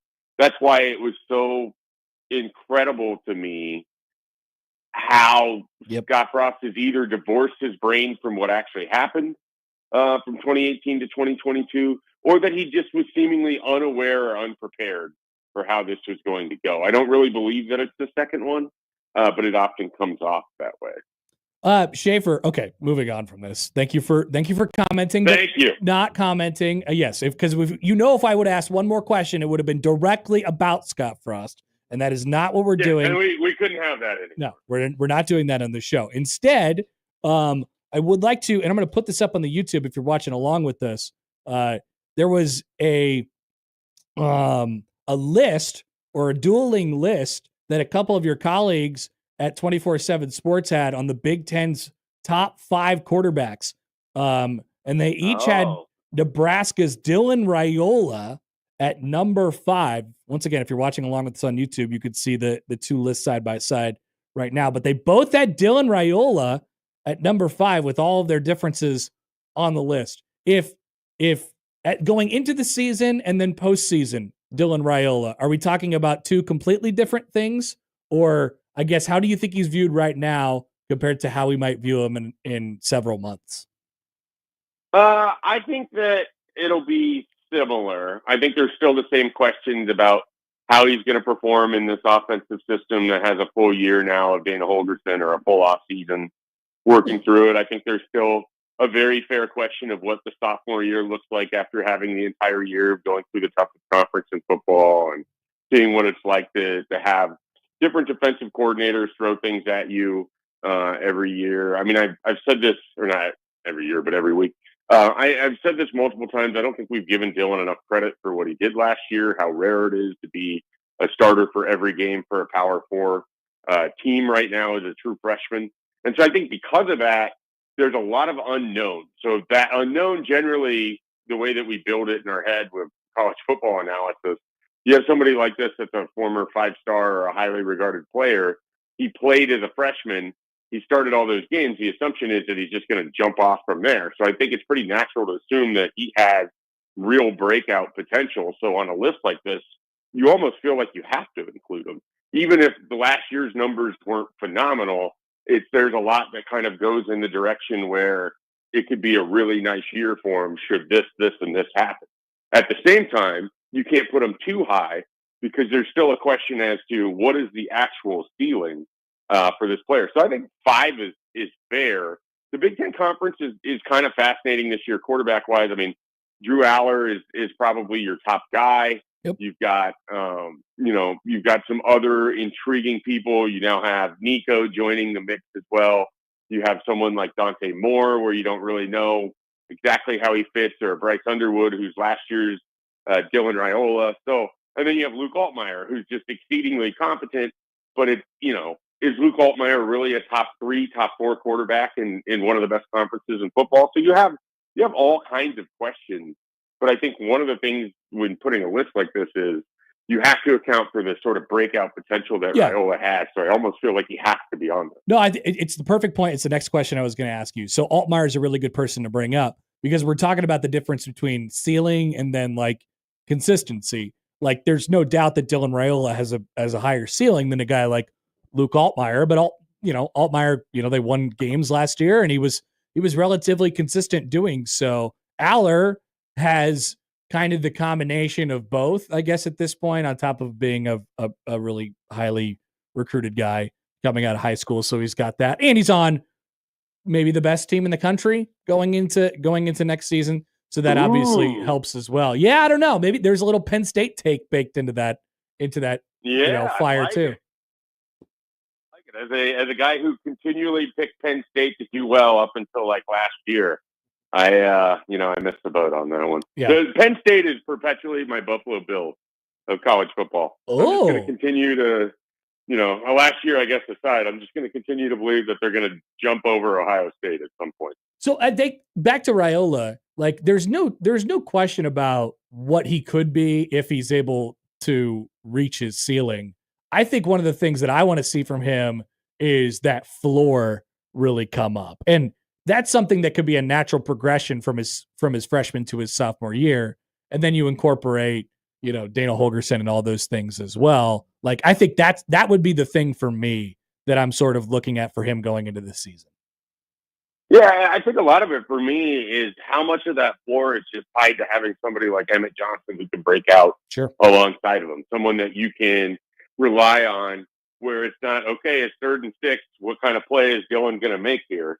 It's, hey, he can get the ball over to Emmett Johnson. Emmett Johnson can carry the first half of this game. Dylan can find his way through it.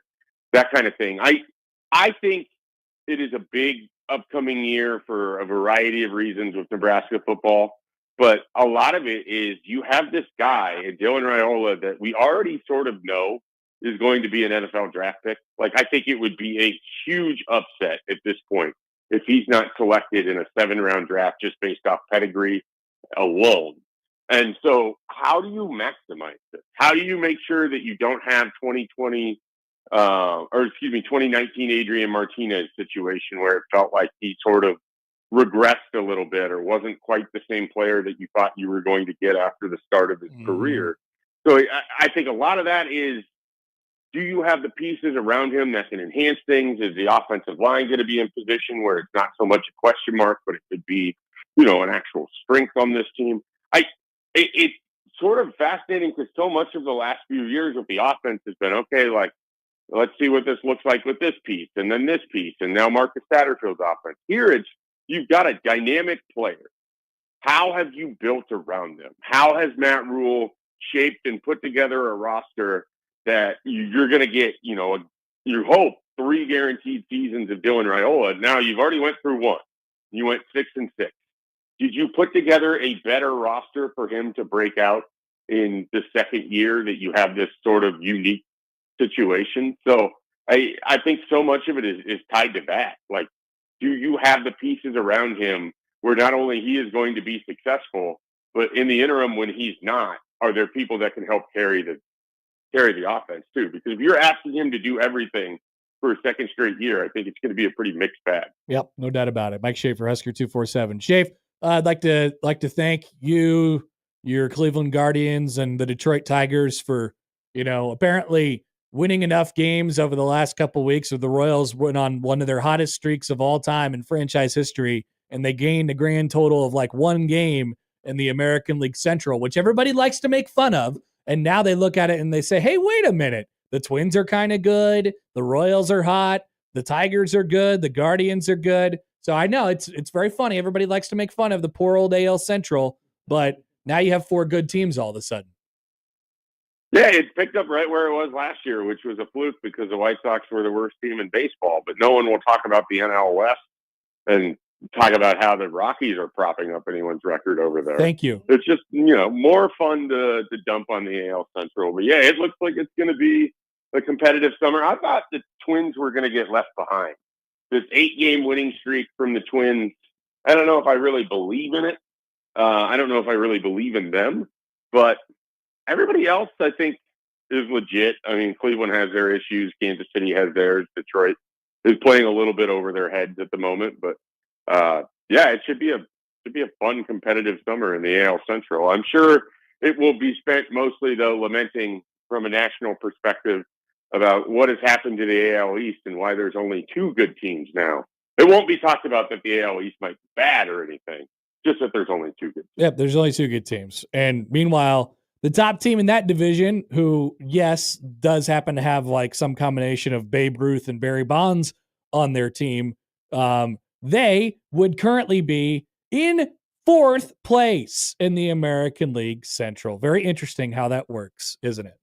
Yeah, well, it still won't matter because all of those games against the White Sox or something. Yep.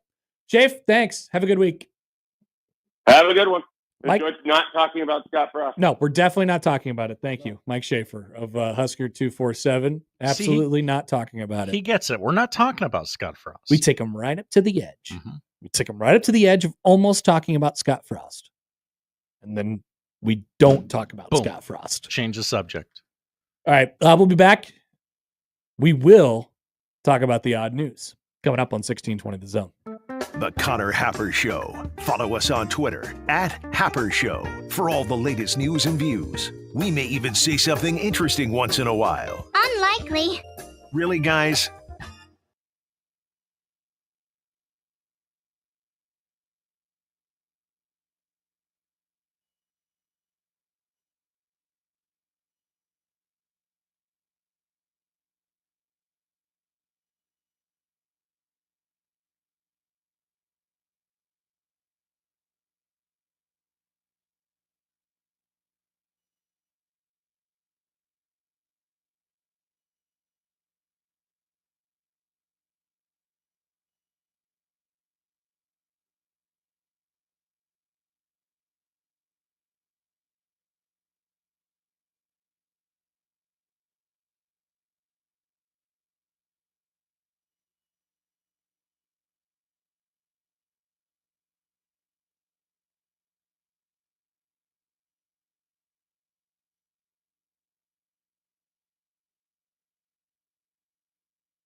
Hey, get in. What?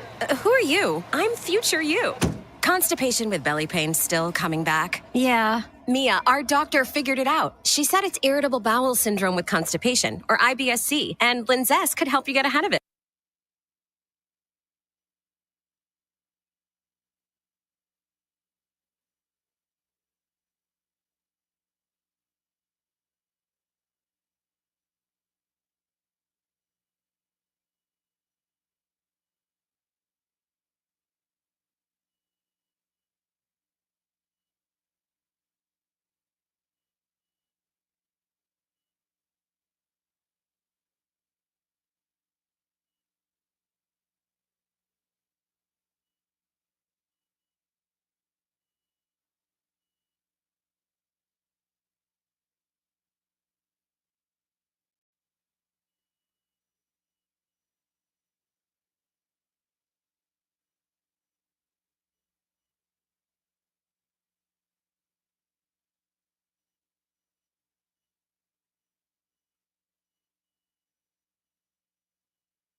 And now we've reached the point in the show where Josh Oddson reads the peculiar, the bizarre, the comical, the odd news with Oddson.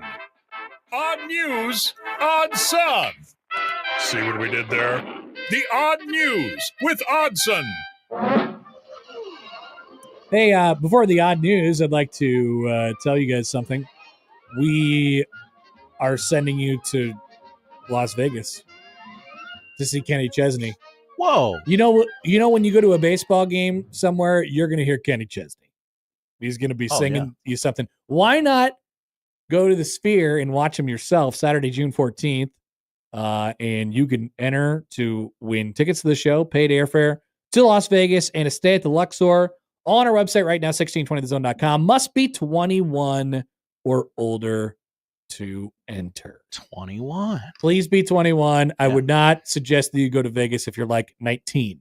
That'd be a bad time for you. You would sitting have around with your friends going, man, wouldn't it be cool? Yeah. It would not. No. You would hate it. You can still go to the show, but you would have a bad time. Mm-hmm. All right, Josh, what do we got? Well, we go to Maine for story number 1 today. Connor, Miss Maine was held over the weekend. Yes, I've heard about this. You have heard about this. Okay. New England native Jordan Hudson. That's right. Bill Belichick's girlfriend, Jordan Hudson.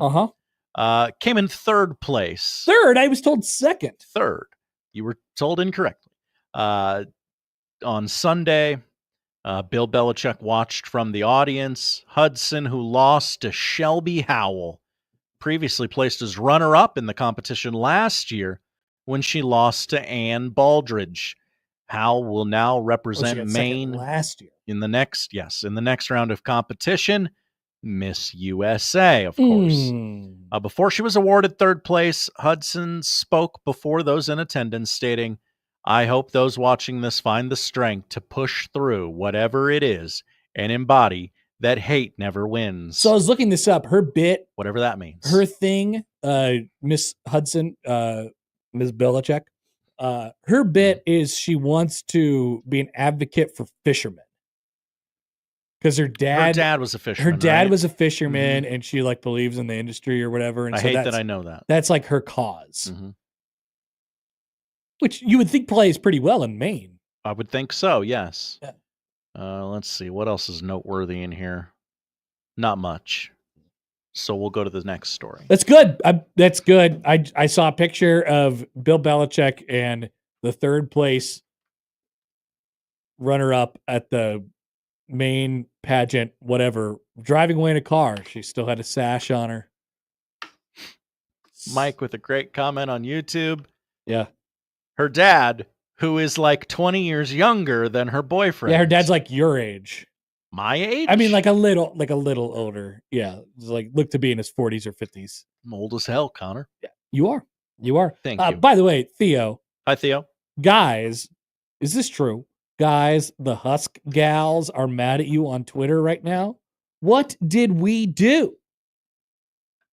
And are they talking about us behind our backs? I never hear from the Husk gals. Open invitation. Yeah, please. If we could help you out with anything or you need clarification on something, just let us know. We'd love to chat about it. We would. All right, next story. The Tampa Bay Rays have been a team for quite some time now. I don't know how long. Oh, since the mid-90s? Right? Yeah. First ever home rain delay over the weekend. Wow. First of many. Yes. 2 days after the Rays were swept in a 3-game series by the Phillies. I don't know why that's relevant to the story. Mother Nature delivered a wallop to Florida's Gulf Coast as the team is playing its 81-game home schedule at Steinbrenner Field in Tampa, as we all know, because the hurricane wiped out their previous stadium, which had a roof. This one does not. So they handed out team-branded ponchos, and it came in a bag, and the bag said first rain delay. It was like a commemorative poncho. That's cool. They knew, hey, at some point, we're going to have a rain delay, and we've never done this before. That's awesome. Yeah. Way to make something out of something that's going to happen a lot. Right. It's going to be a lot of rain delays. A lot of rain delays. Once again, I'd like to reiterate this. we have 2 major league stadiums that are minor league stadiums right now. That's right. Good job, Rob Manfred. The 81 games they will play at the Tampa Stadium, it took until the 27th game of the year in that stadium to have their first rain delay. So they're feeling pretty good. Like, hey, we got past the quarter mark of our home schedule. I'd say it's a win. Yeah. Yeah, Definitely. totally.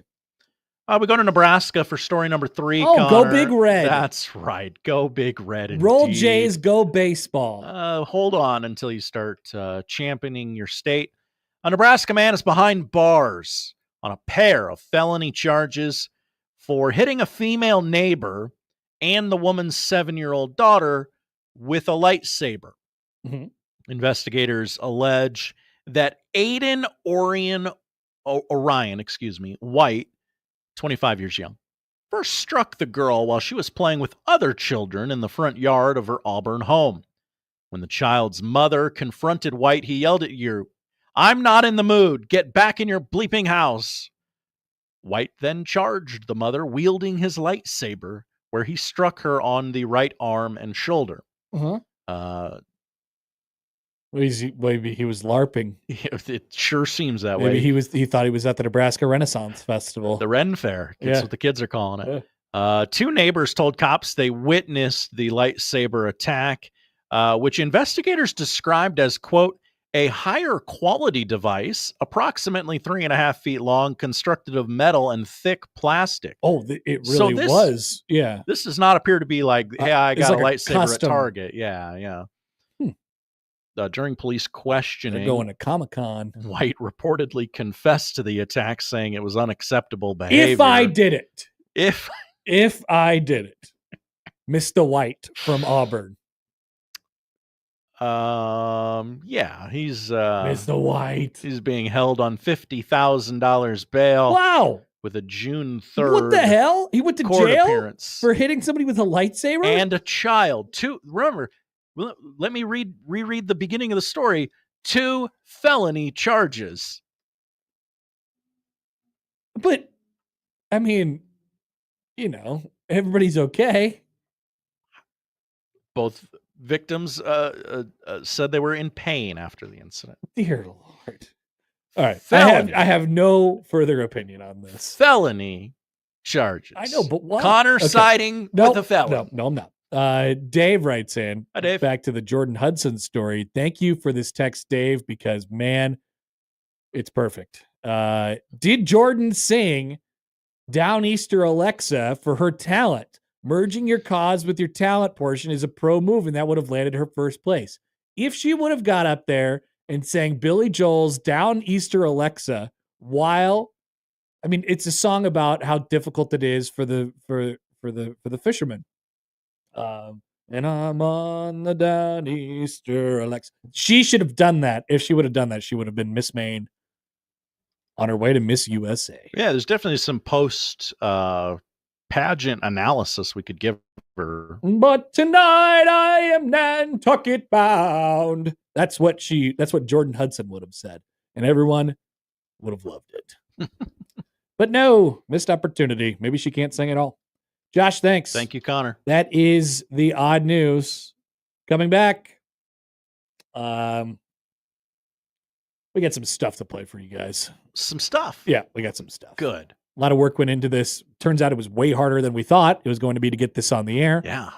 Back after this on 1620 The Zone.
He does it the only way he knows how.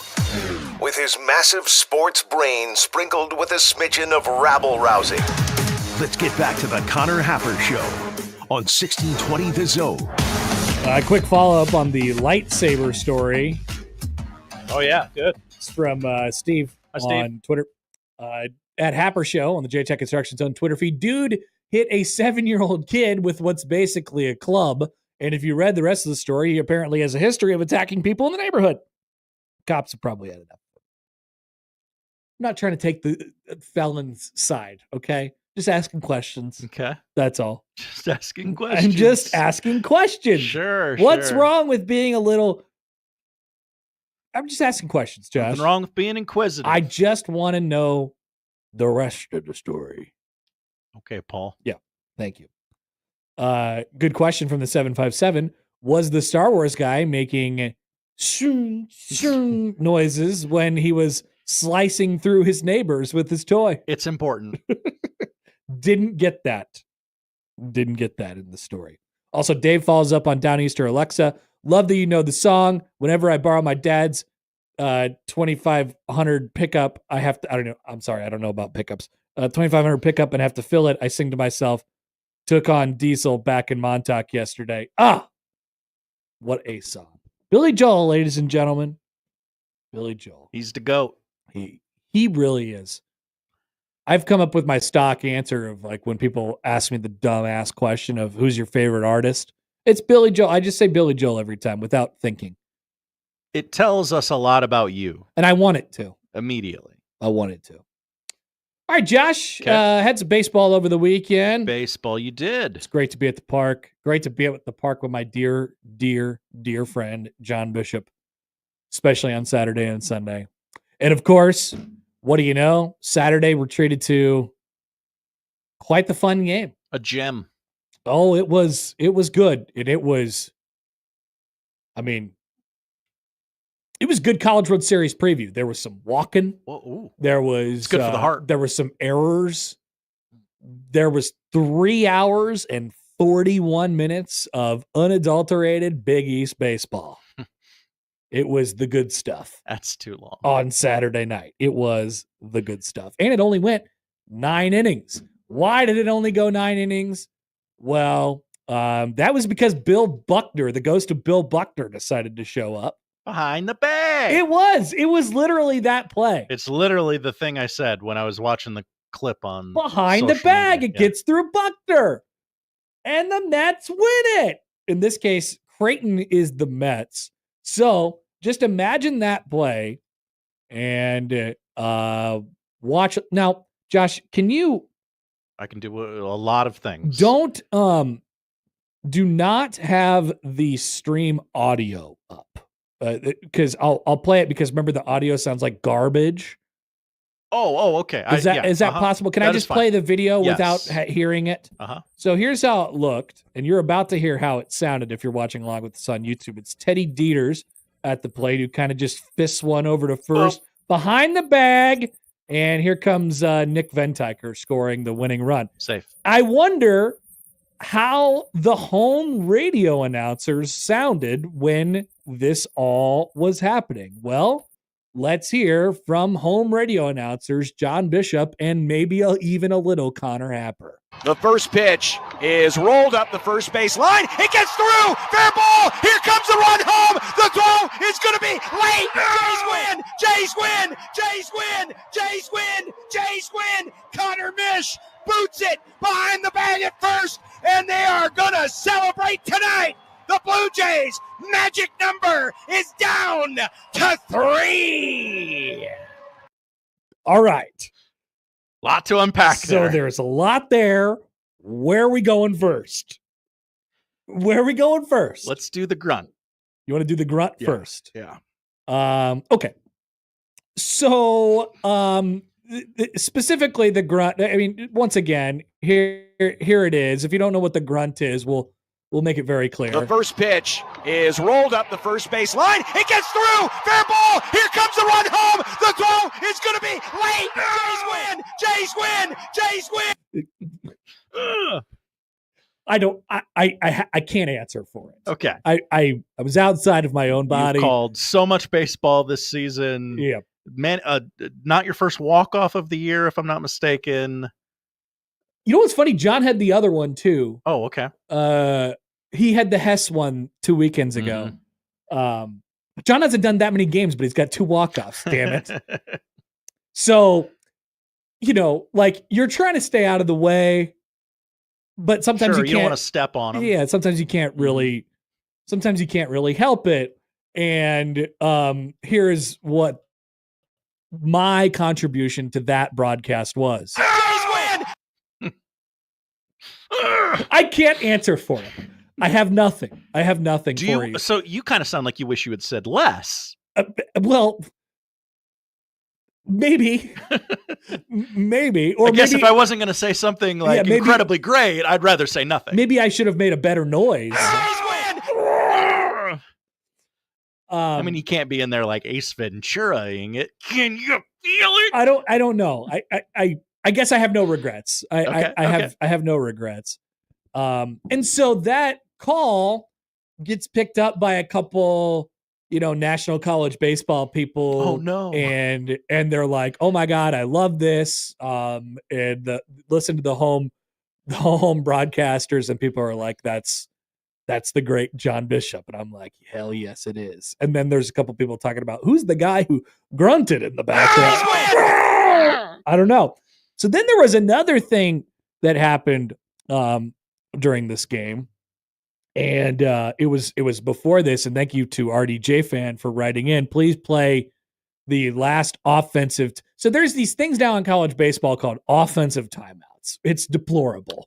I have no idea. What? Yes. You can literally pause the game and, because there's pitch clocks, right? And they're enforced now. Yeah. So you can call an offensive timeout. It works and advance the ball? It works like it does in football. Okay. You just pause all time and you get to do whatever you want to do in the minute or however long the timeout lasts. Run a play. Whenever the umps decide to break it up. And so it's a sticky situation in the 9th inning. Xavier has already tied up the game at 5, but the go-ahead run's on third base, and the 7th run is on second base, and I think the bases were loaded. Maybe it was just second and third after they got second and third. And Garrett Langrel, Creighton's closer, he's up there. He's starting to get his rhythm back, and he's pumping strikes. And so Xavier's coach, Billy O'Connor, after Garrett's starting to feel it a little bit, he kind of gets this strut to him. He calls an offensive timeout. What he is doing is icing the kicker. RDJ fan says his bases loaded 3-2 count. Okay. Effectively what Billy O'Connor, the Xavier coach, is doing is icing the kicker. Okay. It's not very baseball, right? No. Offensive timeouts, it's not very baseball. So here's what it sounded like when that happened. Langrel's pitch. Swing and a miss. Oh, I'm sorry. We're missing a little context. So this was after the offensive timeout was called. John and I had already mentioned, come on, what's going on here? All right. Listen, baseball. Next pitch comes up. This is after the offensive timeout. Langrel's pitch. Swing and a miss. Go back to the bench, and you can talk about your strategy for the bottom of the 9th inning. In the frame. 1 run. Oh, and now Billy O'Connor is coming out, and he is gesturing, and Langrel yelled something to the Xavier dugout. Get back in the dugout, Billy. We're going to the bottom of the 9th. Tied at 5 on 1180 The Zone. All right. So this is where we can involve our friends from down the road. The pitcher in question is Garrett Langrel, famous on Tuesday for doing a demonstrative thumbs down upon getting the last out against Nebraska. He was, after he got the final out of that inning, I mean, he traded in the thumbs down for all out shouting at the other dugout. I don't know what he was shouting. I didn't talk to him about it, but I assume it was something along the lines of, you could take your offensive timeout and stick it where the sun don't shine. Mm-hmm. Yep. That would make sense. So, something along those lines. And so after Langrel's barking over there at the dugout, Billy O'Connor, the Xavier coach, he's all the way out onto the field yelling at this point. And we're like, oh my God, we're going to the bottom of the ninth. And here we go. And it didn't look like Creighton was going to get anything done, of course, until the first pitch is rolled up the first base line. It gets through. Fair ball. Here comes the run home. The throw is going to be late. Jays win. Jays win. Jays win. Jays win. Jays win. Connor Mish boots it behind the bag at first, and they are going to celebrate tonight. The Blue Jays' magic number is down to 3. So the other thing in that clip was that. The dismount. What was that? What was that again, John? 3. How many? What's the magic number, John? 3. Hey, John, what was Allen Iverson's number when he played for the Sixers? 3. How about Dwayne Wade? 3. How many days was Jesus in that tomb before he came back? 3. It's a Jesuit school. We can do that. Jays win. Dale Earnhardt. 3. Yep. Steph Curry. 3. Yeah. 4. 3. 3. 3.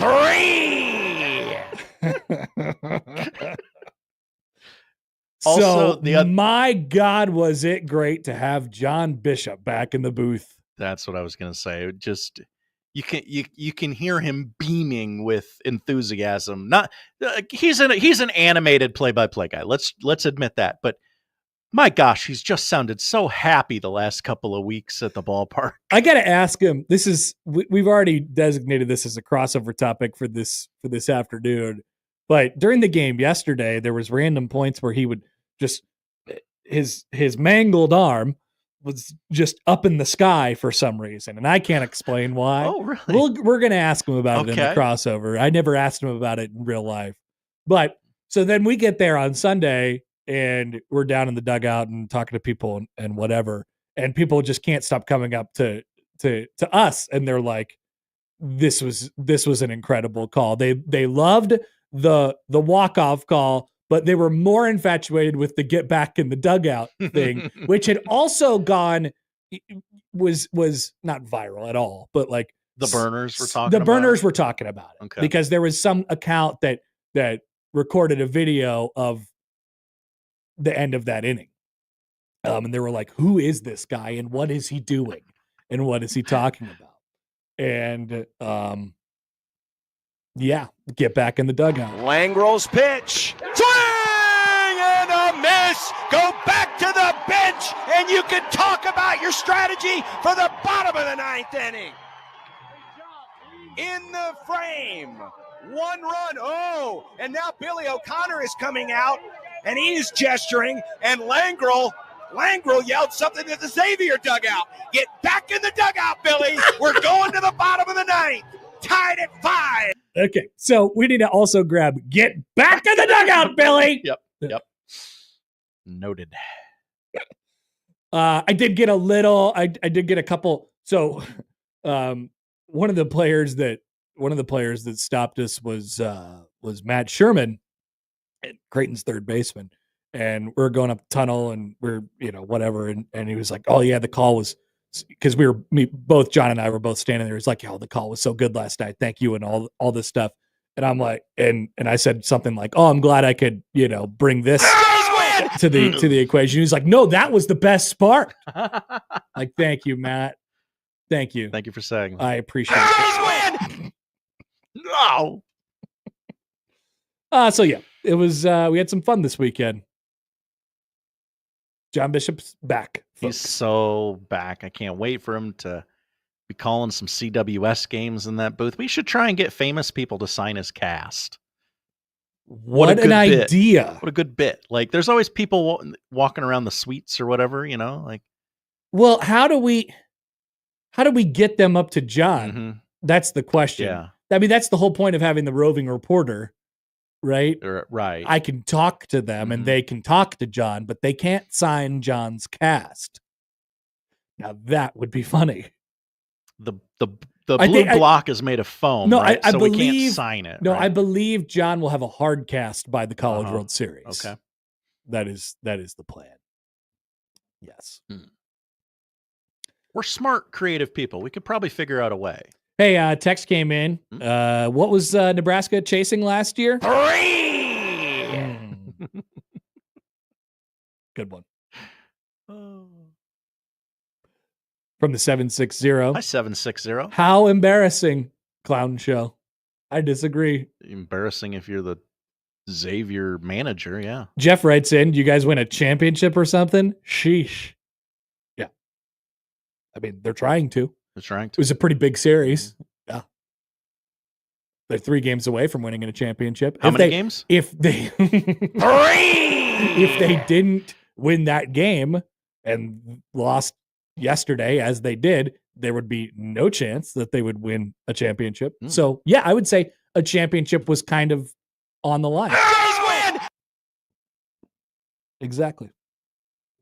Venmo Chris writes in. Hi, Venmo Chris. I don't like any of the team that John does play-by-play for, but damn it if the guy doesn't know how to make the moment a big chef's kiss. Yeah. Exactly. Way to remove your own personal biases. We need more of that in this country. Text from the 402. Hi, 402. All this excitement for a team in a one-bid conference is fun. No, it actually is. That's what makes it fun. Yeah. This is mid-major baseball, and it's a mid-major conference for baseball. There's no doubt about that. It's not in basketball, but it is in baseball, and it's probably going to end up being a one bid league. But I'm not 100% sure about that at this point. Think like if UConn doesn't. I don't know. There's some RPIs that are in the 40s and the 50s. Like Creighton's at 56, I think, at the moment. Xavier was in the mid 40s throughout the weekend. They played an impossible non-con schedule. Can't remember where UConn was. I haven't checked on them in a while, but they might win the league regular season if Creighton loses a game at Georgetown next weekend. I don't think you probably keep them out. It's going to be close. So I don't know for sure that it's a one bid league, but I do get the joke and I appreciate it. And honestly, I'm not offended by it because that is what makes it awesome. Because the fact that it does matter so much and it's baseball. Can't go 13-14 in the Big East. There was people getting ready to fight each other in the stands on Saturday night. At least according to some reporting that I've heard. Some reports. People dropping in from Cincy to Omaha. I guess that's not a terrible trip in that conference. I think there were some families in town. They had some Midwest flavor on their roster. Some kids from Minnesota, some kids from Colorado made their way out. And there you go. From John on the text line. Hi, John. Hey, what day did Shedeur Sanders go in the draft? Yep, you guys are getting it. You guys are getting the bit. Please keep sending those in. It will never not be funny. So what I think actually we're going to end up getting more mileage out of the 3 than the grunt, to be honest with you. I love the grunt. The grunt is good, but you got John in there with the Jays win, and there's a lot of yelling going on. Yeah. Happy to add to the broadcast in any way I can. That's your job as color commentator. John emails in. Hi, John. 5 Jays wins. John was excited. Yes. Yes. It was a lot. Also, follow-up, is John's happiness in any way related to the pain medicine that I'm sure he's on for his destroyed wrist? No, he seemed very, very normal. And no. I never saw him popping any pills this weekend. Okay. So he did it in the bathroom. Maybe he did it in the bathroom. I don't know what was going on. Okay. But I never got the sense that he was any different than what he normally is, except for the fact that his wrist is mangled and destroyed. David has a question. And he couldn't drive. David on YouTube. Hi, David. Hey, John Bishop, how many championships did Tom Osborne win? 3! Pretty good. See, this can benefit Husker fans as well. What number did Doug McDermott wear? 3! And it's a 5 points bank. 3! Pointer. That's exactly right. I'm This is how I feel about this. Jays win. Yep. What was I doing? Was I lifting a barbell over my head or something like that? I'm not sure. I was outside of my own body. Many people want to talk about how many people go to Creighton games, so we'll oblige them. Denny writes in, how many people in the crowd yesterday? 3. That's what Denny said. That's not true. There was like 1,800. 1,800. And there was 4,300 on Friday. And there was 28 or something Saturday. People did want us to compare attendance numbers from the two in-state weekend series. Yeah. It feels like Nebraska, a lot of work. Nebraska drew more, I would. More? Yes, Okay. yes, I would assume. Aaron writes in, what level of grunt does Josh give the grunt? Grunt the grunt. Grunt the grunt. What do you think? Thank you. So not a comically long grunt, but job well done. All right. We'll take a break. We'll be back. Why is my camera all fuzzy? I'm not sure. Also, Josh, did you know that we're both wearing green shirts today? I did notice that when we first ran into each other today. Neither of us traditionally wears this color of green. This is Right. actually a new shirt for me. Is that a new shirt for you? Relatively. We both got new green shirts? Yeah. Is it the color of the season? Maybe. Who's to say? Maybe. 3. All right, back after this on 1620 The Zone.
I got a tweet here from Andrew. Hi, Andrew.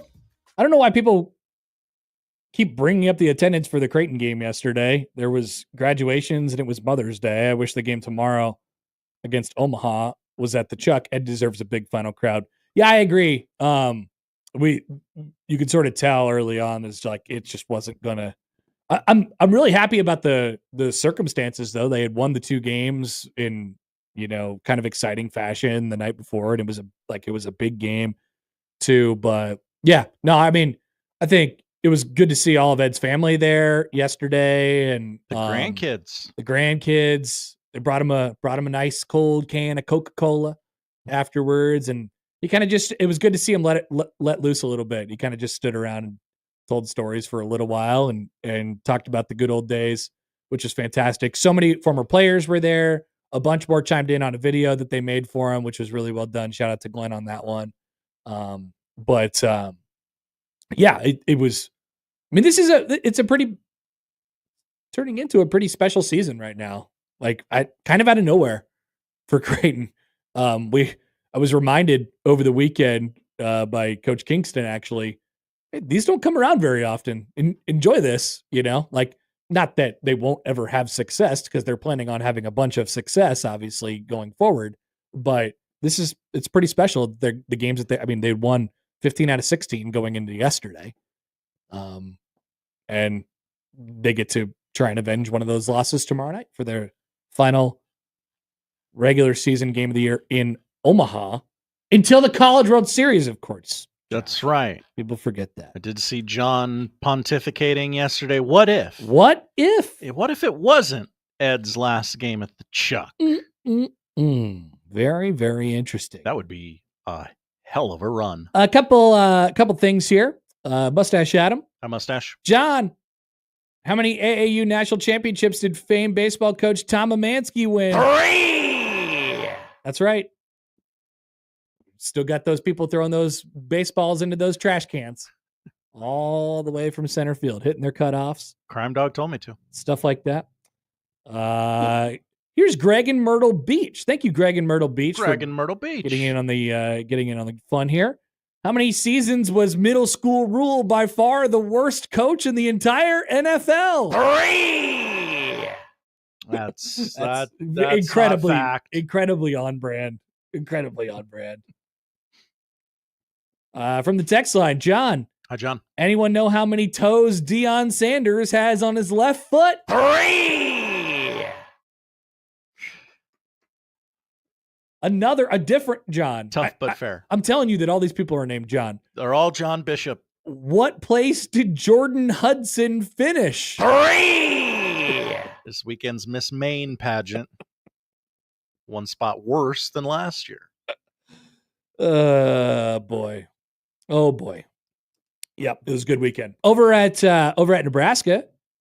How about that? Also a very good weekend. About a walk-off 3-run donger on Saturday to take the series. 5,800 people in attendance for that game. 5,800? Mm-hmm. That's pretty good. I thought they would probably get in about 5,000 to 6,000 this weekend. Cleared 6 yesterday. Damn. Love that. 58 the first 2 games. People showing up to watch some baseball around here, and they've put themselves on a really nice track to be able to make the Big Ten baseball tournament, which feels like almost a certainty at this point, assuming you don't get swept this weekend. Right. There's a whole bunch. Evan Bland, who clearly has more time in his hands than anybody does. I mean, he wrote about a whole bunch of scenarios in the World Herald. I'm not going to read them to you. Go check them out. Okay. All right. So you go check out Evan's stuff. And they could still be all the way up to the 5 seed. Yeah. I believe in the Big Ten baseball tournament or not make it. Yeah. And remember, there's 12. They can still mathematically miss the Big Ten tournament, but also if, they go 3-0 next weekend, they could be in the 5 spot. Yeah. Like you said. It's amazing. It's yeah. So they've more likely than not, they're going to be in the Big Ten baseball tournament. Boy, it'd be a shame if something happened Josh, in one of those Purdue games. Okay. Well, Purdue needs those games to make the Big Ten baseball tournament. People do be canceling games. I'm just saying. For random things. How the turntables have Did you see the latest in the Iowa baseball travel situations this weekend? All I know is that Iowa tied with Oregon State at some point. Yeah, this isn't their fault. So yeah, Oregon State had to get back to the West Coast. Sure. Their flight was at whatever.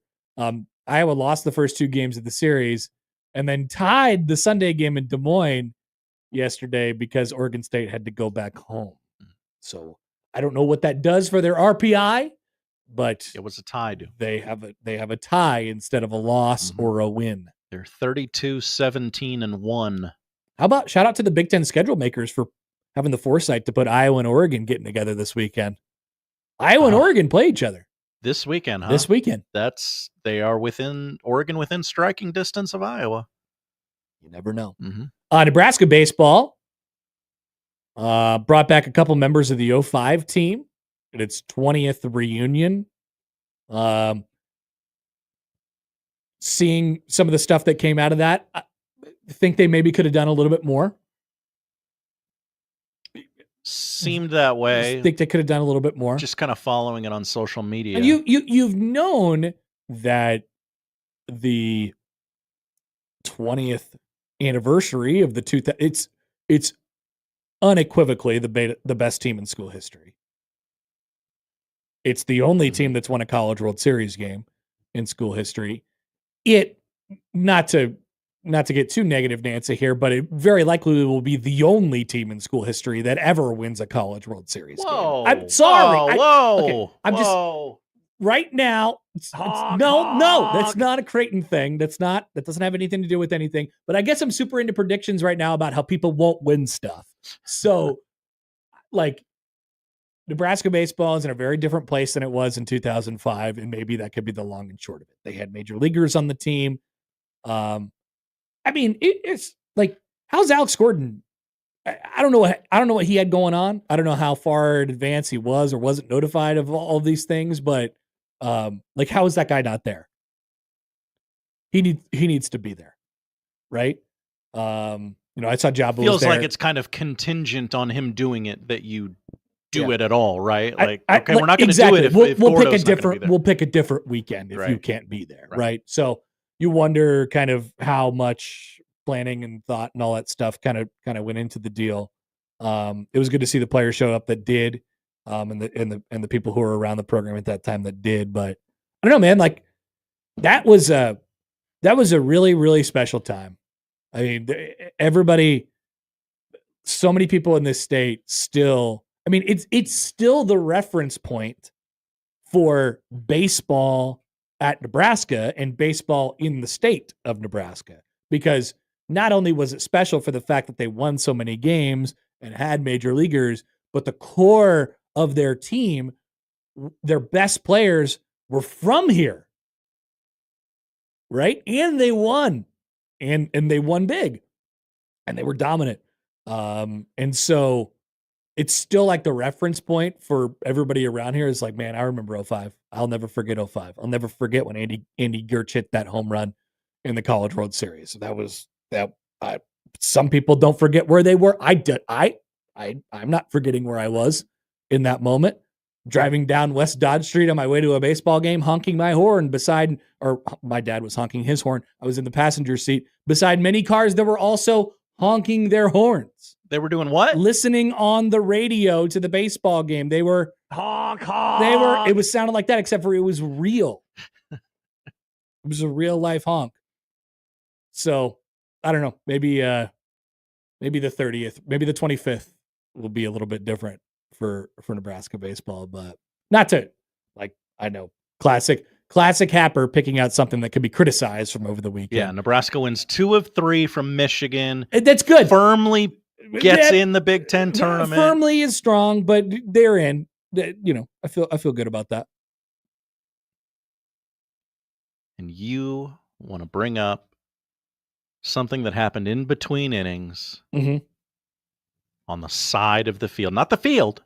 No, it was on the field. It was on the field. It should have been on the field more. That's what I'm saying. Yeah. It should have been super on the field. It should have been incredibly on the field.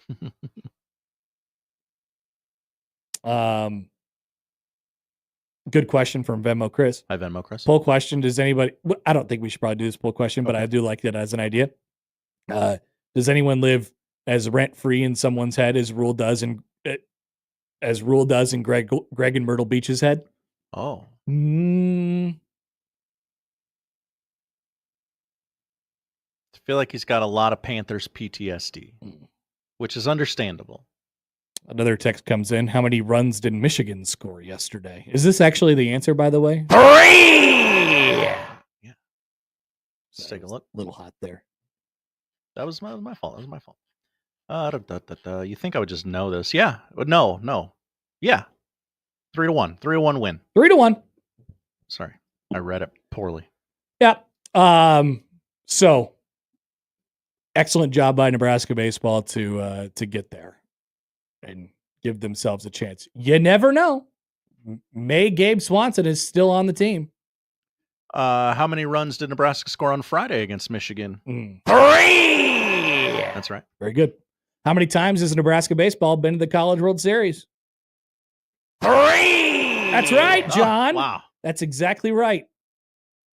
That is correct. All right. No midweek game either. Sorry. Midweeks are dead. Thank God. Except for if you're Omaha and Creighton. Are Omaha and Creighton playing for some sort of cup tomorrow? Ooh. There's got to be something on the line, right? I would think so. I'd have to look at everyone's records. Well, Creighton and Omaha are 1-1. Yep. Creighton and Nebraska. Well, Creighton beat Nebraska 2 out of 3. Omaha beat Nebraska 11-9. Omaha beat Nebraska, and that's it. That was the only game they played. The other game got banged. So this is it. This is for the belt. Hmm. This is for the title. It's a rubber match and a best of 3! tomorrow at Tal Anderson Field. All right, we'll be back. Still plenty to come. Sam McKewon's going to join us at 1 on the Connor Happer Show on 1620 The Zone. But first, a reminder for you all that we are partnering up with Wellbeing Partners in the Celebrate Your Wellbeing photo contest. It's the What Makes Us campaign. Submit a photo on how you focus on your well-being and practice self-care on our website, 1620thezone.com. Once again, submit that photo. Share your story with us, 1620thezone.com. I'm a fabulous driver. The Connor Happer Show I'm one of the best friends you could ever have in your life. on 1620 The Zone. I hate you.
When it comes to concrete repair, Everlevel has some serious game. Coach Greg McDermott here to coach you on why you should choose Everlevel Concrete Repair.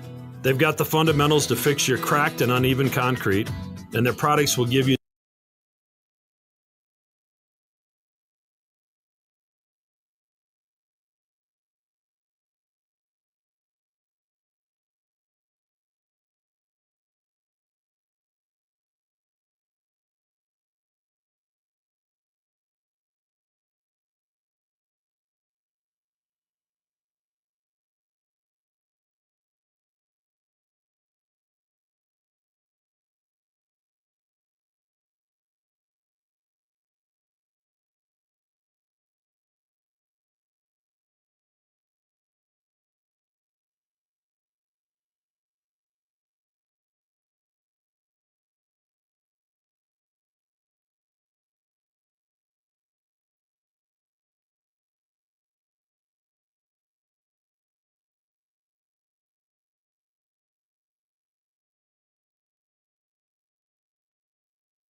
Let's get back to the Connor Happer Show on 1620 The Zone. This week's Zone Deal is to craft axe throwing. Whoa. Ladies and gentlemen. Omaha's premier destination for hatchet and tomahawk throwing, folks. Okay. 15 targeted lanes, ensuring ample space for your tossing enjoyment. And they have beer. And televisions, which are things that I love, and I've always thought I need a spot to throw hatchets and tomahawks. I can only get that at Craft Axe Throwing.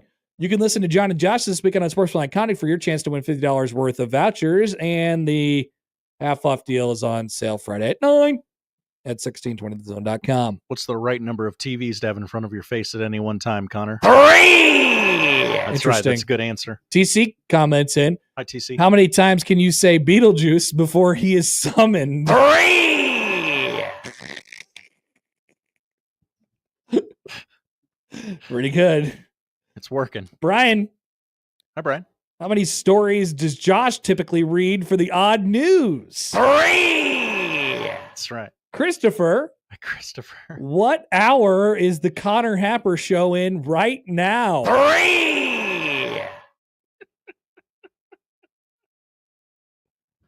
I think you got it. I think you guys are starting to get it. You're starting to figure it out. Jays win! Yep. It will never not get a laugh from me. I just want to do this one more time. Langrel's pitch. Swing and a miss. Go back to the bench, and you can talk about your strategy for the bottom of the ninth inning. In the frame. 1 run. Oh, and now Billy O'Connor is coming out, and he is gesturing, and Langrel yelled something to the Xavier dugout. Get back in the dugout, Billy. We're going to the bottom of the ninth. Tied at 5. Get back in the dugout. Get back in the dugout, Billy. Okay, John. Gotta grab that one after the show. Hey, go ahead. You got one more? How many national championships does Iowa Western have? 3! That's Somebody just in brings Josh football. They Oddson have back. hundreds in other sports. Now, can you confirm this? How many Hooters did the prostitute in Total Recall flash Arnold Schwarzenegger? 3! That's right. She had 3 boobs. All right. Just wanted to make sure on that one. Thank you, John Bishop, for helping us out with that. Mm-hmm. Mr. Yogurt. Mr. Yogurt. He talked to Tom Chattel. Dannon. Tom Chattel wrote a little question and answer with Mr. Yogurt. It's all good. You should check it out, omaha.com. Or get a paper, folks. Yeah, go to the gas station. They're right there. Just take one. Or you could make them deliver them to your house still. They'll still do it. Yeah, get a 6-year-old on a bike. They're older than that, Josh. Oh, okay. Although, what is the minimum age for that? They probably want you to have a car. Really? I would think so. I think you can walk it. I mean, it's That's my buddy had a paper route. Yeah. I don't think he definitely didn't drive it. That's for sure. I don't know that we were probably around 16. He's still at a paper route. His dad would call up at 4:00 in the morning. He would say, friend's name here, paper route. All right. But anyway, Mr. Dan and Mr. Yogurt. Must be 19 years or older. Whoa. Wow. Omaha. That has changed. You are crossing a lot of people off. They used to be like 7. Yeah. Remember the Paper Boys? I do. I remember the video game Paperboy, Connor. Oh yeah. Yes, there was that too. Not just a character on the hit series Atlanta. It was a video game. Okay. Mr. Yogurt, question from Tom Chattel. Now, this is one of the things that I'm most curious about. Are we going to know how much revenue sharing each program is going to get? And are we going to know how much revenue sharing student athletes are getting inside of the money that is being shared with each program? We know the $20.5 million. We know what the revenue figures look like. We assume they'll look very similar to the distribution of what they get from the revenue. Football getting a vast majority of the $20.5 million. But is this going to be made public? Are we going to know? So the question from Chattel was this. I assume other major schools won't reveal their numbers either, so none of you will know what your peers are spending on football, basketball, etc. Dannon says this. No, we won't know what other schools are doing. There's lots of things we don't know about peers today. The key for us is the best thing for Nebraska to do. You don't want to get out of position, but you can't chase what our neighbors are doing. Every school has to decide what areas of excellence that it wants to invest in. Along those lines, Chattel writes, Dannon said there is no plan to reveal what Husker athletes are making from revenue sharing. He says the Family Educational Rights and Privacy Act makes it different from the school releasing athletic department salaries. So this is the part that I was wondering about. Oh, okay. There is something in there that protects them. And apparently it is called FERPA. Can't talk about it, FERPA. I don't know about FERPA. I know about HIPAA, but I don't know about FERPA. Mr. Yogurt says FERPA protects us. He says, given the number of requests we get on a daily basis, I'm sure that will happen. There will be public records requests. I do know that those records are protected by FERPA. How much is on scholarship or what they are getting is not a public record. So we're not going to know. So there's going to be rumors, which is clearly great. Love that. It's great for everyone involved. It's awesome. So get the word out there. If you are Nebraska football, get the word out there. Hey, check it out. $20.5 million. Nebraska is donating. Nebraska is allocating the biggest percentage in America, the biggest, to their football program. And then you could come back and you could say, check it out. $20.5 million. Nebraska is allocating the biggest volleyball percentage in the country from that $20.5 million. Hey, check it out. I want you to get the word out there. Nebraska is allocating a totally normal percentage for men's basketball compared to everybody else in the country. So this will be the game that they'll have to play. And it'll be, I don't know, like, is it better if you know?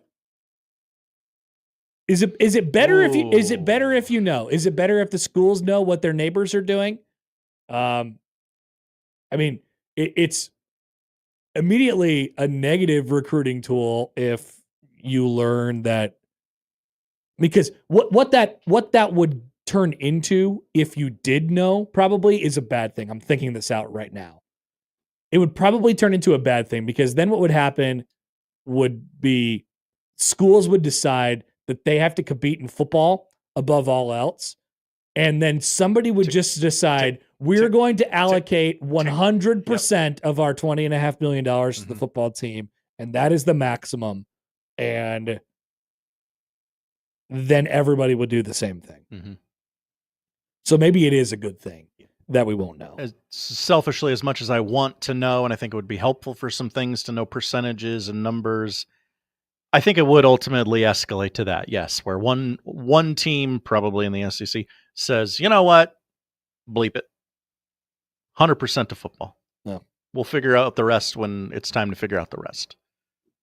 By the way, on Paper Boys, Amazing Daniel writes in. Hi, Amazing Daniel. As I recall, we had to be 10 to be a paper boy, but that was in the 80s. Also, 10-year-olds out in the dark at 5 a.m. proved to be unsafe. See also murder. That did happen. It was like 4 a.m., Yeah. just out in the dark. We loved it. When I would go on the paper route sometimes with my buddy, we were like 16 or something like that. We loved it. La-di-da-di-da. It's 4 o'clock in the morning, walking down the street. Nobody's here. Tossing papers. Don't want to be too loud. You don't want to make the people up. You don't want the dogs barking, stuff like that. But get the papers on the doorstep. If this person required that their paper was actually on the front porch. Yeah, some people wanted it on the front. Some people wanted it in that little green mailbox. Yep. Some people, throw it wherever. Just toss it wherever. Chuck it up against my garage door if you want to. Go right ahead. So we're not going to know how much money these teams are making. Very sad. But probably for the best. There is more in this from Tom Chattel, and there will be more, I believe, tomorrow, as he wrote as well. He was asked about the future of Olympic sports at Nebraska. We're not going backwards with any sports at Nebraska. Some will have more investment than others with rev share. As you try to come up with the 20.5, even if you eliminate sports, there's not much financial savings there. He's right. I don't think anybody wants to go down that road. I think more sports will be on equal footing with their peers. I think more likely we'll add a women's sport at some point in time. Hello. Sort of interesting. He's right though. I've heard people talk about how they're going to, here's what it's going to build to. They're going to take away a sport so they could donate, so they could put more money toward the things that they want to be good at. No, they're just going to not put any money toward it. Yeah. They're just not going to put any money toward it. And it'll pretty much be as simple as that. They weren't going to anyway. It's not like the golf team is going to be making any rev share money. I mean, if at all. We're talking about, you're just hearing that for the first time, golf team. We are talking about rev share money. This is like an elective. Yeah. We're not talking about the stuff that you need to fund the sport. That's already baked into the cake. And by the way, football and men's basketball are doing that entire thing, mostly football. They're funding the entire deal. Shout out to those buy games. They fund a lot, just as they do at the smaller athletic departments as well. But that's baked into the cake already. We're talking about the rev share. Once again, an elective process. So Chattel, who I was thinking about actually having on the show. He doesn't know this yet, but maybe I should reach out to him. He says he'll have an update from Dannon on the football radio play-by-play search as well. Tomorrow, okay. Which is becoming more and more of interest around here lately as we get closer and closer and into the summer. All right. Speaking of the World Herald, Sam McKewon is up next. He wrote about, guess who? Scott Frost. Scott Frost. Oh my gosh. Could you imagine? Scott Frost. Scott Frost coached at Nebraska in 18, 19, 20, 21, and 22. Kind of part of 22. So I'm trying to come up with 3 for Scott Frost. Someone earlier said how many full seasons did he coach? No, it's 4. 4. No, we don't have him saying that. All right. Anyway, Sam McKewon joins us next on 1620 The Zone.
Sam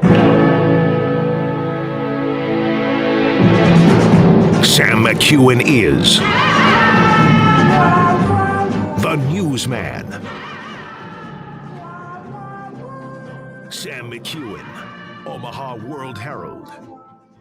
On the Connor Happer Show on 1620 The Zone.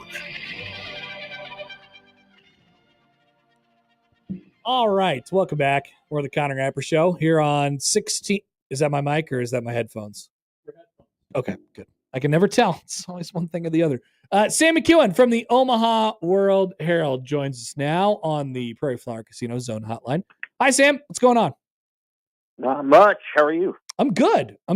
I enjoyed you writing about the topic du jour today, and that's the Fishbowl. We talked about it a little bit at the start of the show, but the quote, ironically, I guess funny enough, that stuck out to me was the one from Bo in the secret audio tape. I've been to LSU, I've been to Oklahoma, I've been to these other places, and it ain't quite the scrutiny, the negativity. It ain't like that everywhere. There is something, according to Bo anyway, and I'm sure if you ask many coaches, they'd say the same. There's something that makes this different. What is it? And I guess it doesn't seem like the current coach has that big of an issue with it. In fact, he likes it. Well, in Bo's case, there were secret tapes and all this other stuff and, intrigue at the highest levels. And the difference, obviously, for Bo, honestly, Connor, was that, he when he coached at LSU in Oklahoma, he wasn't the head coach. And yep.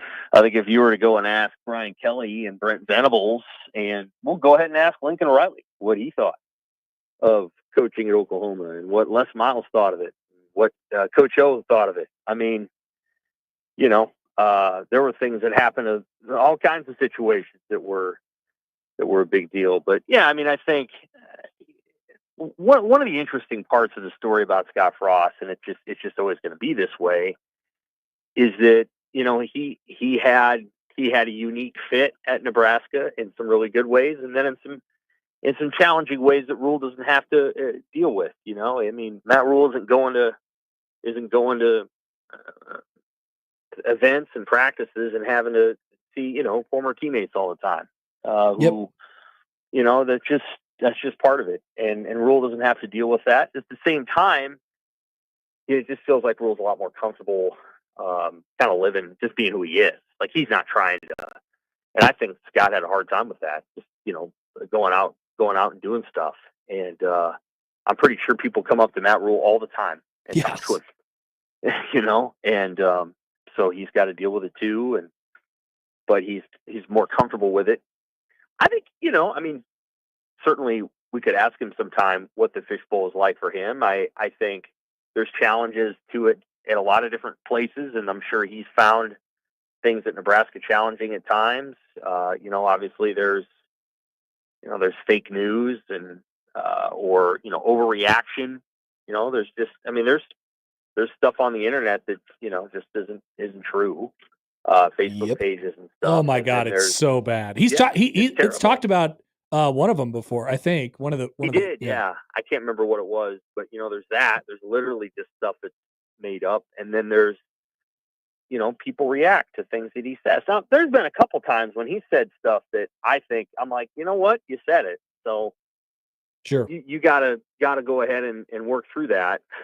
I appreciate that he said it, but he also said it. And then there's times when people do take his words out of context, or they overreact, or whatever they do. And so, but I think he's managed that part of it really well. The thing that Nebraska really needed to get right with this football hire, and to be clear, I think they have, is all of the stuff that happens outside of football games on Saturdays. They needed a guy that was going to come in and be an adult in the room. They needed a guy that was going to come in and create a culture that did the best they could to shut out the noise outside. They needed somebody who could come in and unite the former players. They needed someone who could handle boosters and could work with ADs and all that. And you know what? They found a guy. Trev Alberts did a hell of a job of locating that person. And I know people have mixed feelings about Trev, but he did that part right. Like, he really got it right. And, back at the time when they were hiring, there was other names out there that I thought were really interesting too. One of them being Luke Fickell. And, I think Fickell has, although he's very candid, I think he struggled at Wisconsin. He hasn't handled it quite as well. So I thought Trev did a really nice job of making sure that the guy they brought in, although I'm sure Matt Rhule would say Nebraska is far from perfect in the way that it, that can be tough on assistants, I think he has just handled it really well. Yeah. And he's an adult. He's an adult in the room. And not to say Scott necessarily wasn't, but there were just things where I felt like Frost was almost a little over paranoid or whatever. And then the other thing with Scott was he really, really needed to grow as a head coach. And that was obvious. I'm not a coach. I'm not a former player. I'm none of those things. But there's things he did during the games that were just misses. And I think he's grown in those areas. I guess we'll find out at Central Florida. It's hard to say whether he's grown. If he's got a team that can get a 14-0 lead in the first quarter every time, he's a really good coach. I think he's got to figure out a way to coach when his team's behind and when it's a close game. And he just, at Nebraska, that was a real struggle.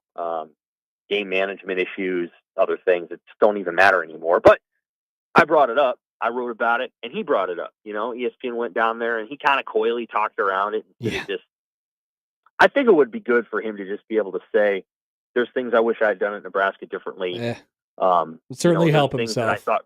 There's things that I thought were difficult, but at the same time, there's ways in which, I wish I had coached this differently or coached that differently. And I've become a better coach based on the mistakes that I made at Nebraska. I think that would be the end of it, but I just don't think he can do that because I think there's a lot of pain there and there's a lot of frustration. But as I recall it, no one had more support, universal support, than Scott Frost in 18 and 19. Yep. And in 18, everybody kind of forgave it. There was some bad luck and there's some other things. In 19, that was a truly mismanaged team. That was an 8-4 football team that went 5-7. Might have been a 9-3 football team, and he just didn't from early February of 2019 through the end of that season. That just wasn't a well managed operation, and it really wasn't anybody's fault but his and his coaches.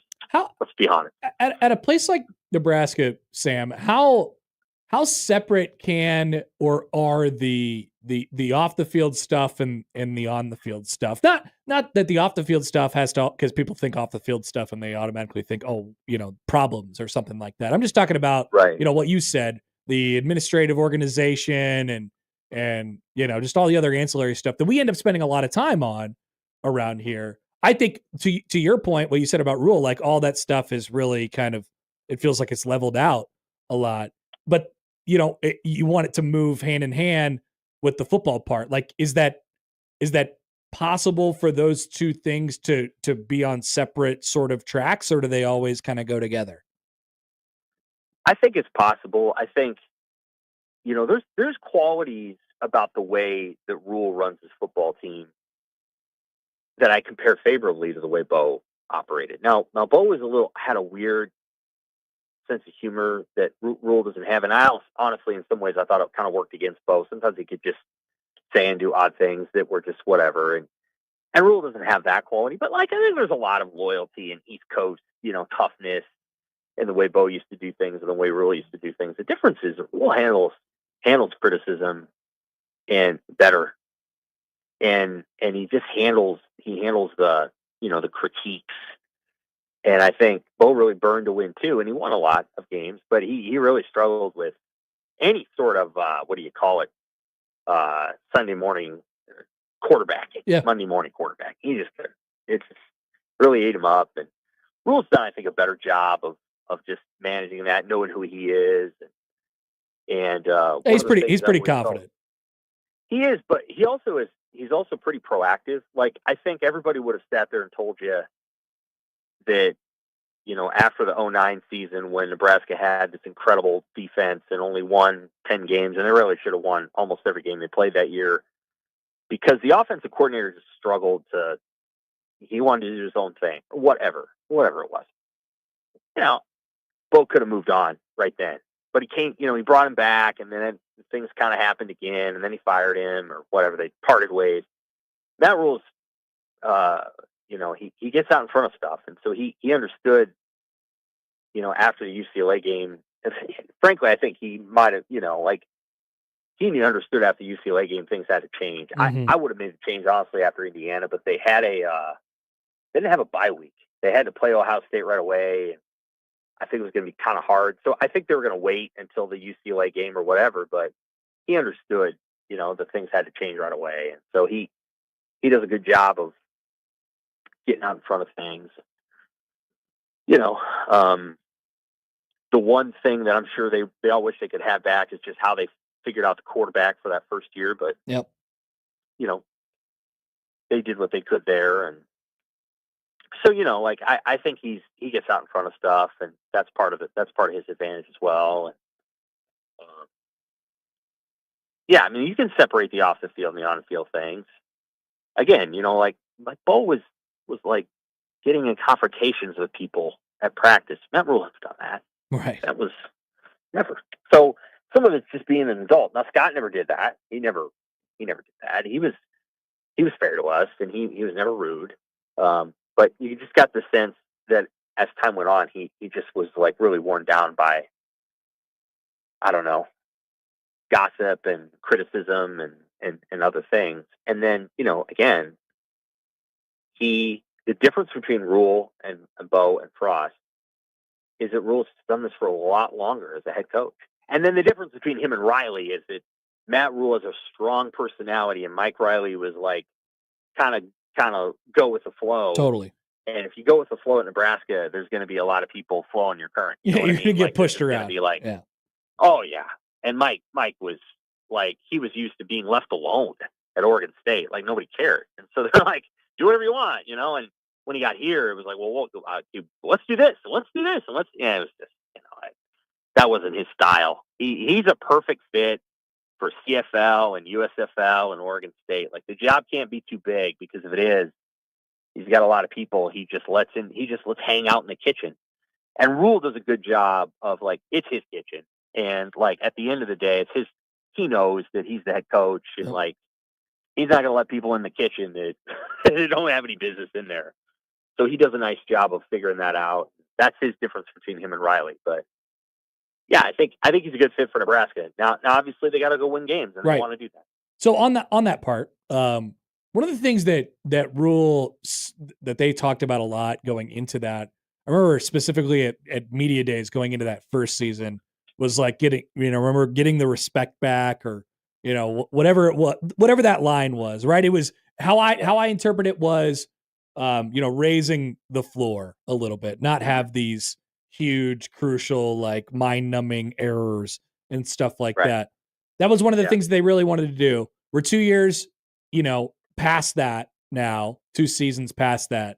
Have they risen the floor? Have they raised the floor, I should say, at Nebraska to the point where you feel like they're standing on much steadier ground going into year 3?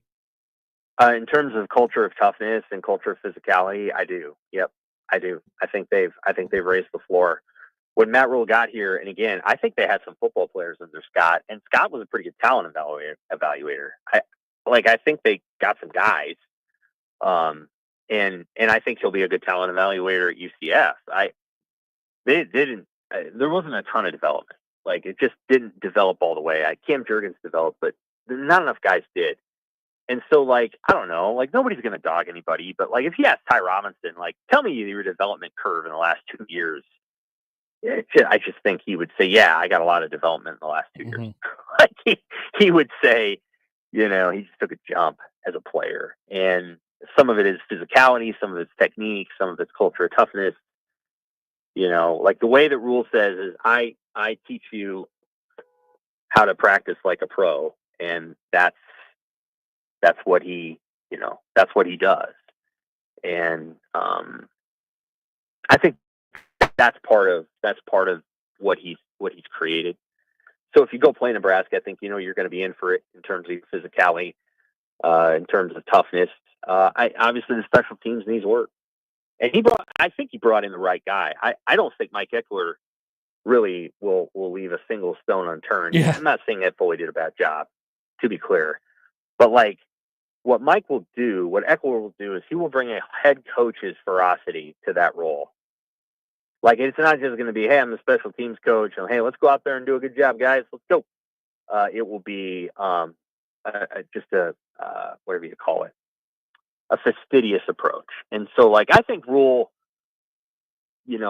hire the right person there in terms of like, I think Eckler will be challenging. Like he was like, hey, we got to have a rugby punter. We got to do this. We're going to bring in another kicker. Like he's going to push the envelope, but he's not going to settle. And they needed that. And, so I think they got the right guy there. Oh, it's a great example, Sam. Like, I mean, you heard Rhule talk about it at first with Eckler. Like it didn't seem like that was a road he really wanted to go down. He doesn't fit, he certainly doesn't fit like the kind of guys that he brought along with him the first time.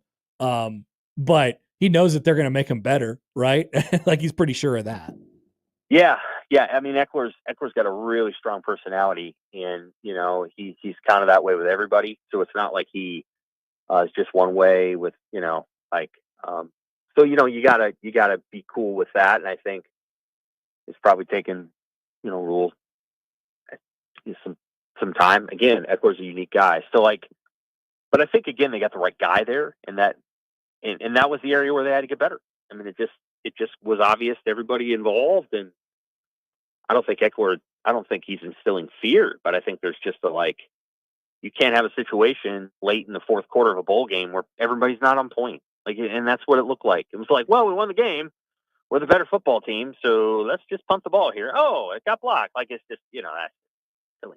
So those are issues that I think they fixed. And I'm not saying they were that lackadaisical. I'm just saying, Right. Obviously, Rhule walking out of the game, he's in the press conference. He's like, well, we need to overhaul it. He knew. So he's done a pretty good job of staying ahead of things. Now he's just got to go do it against really good football teams. So I was saying this earlier today. Like if Nebraska was in the Big 12, I might pick them to win the whole thing. I mean, I'm here in Iowa State. Iowa State's the favorite, right? And I'm telling you right now, Nebraska can beat Iowa State. They can.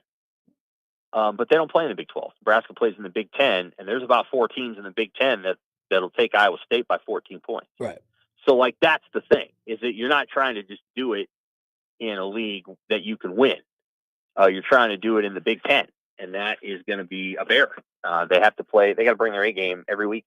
Maybe not against Maryland, but every other week. It's on the road, though, right? Tough. Yeah, that place is kind of depressing. Yeah.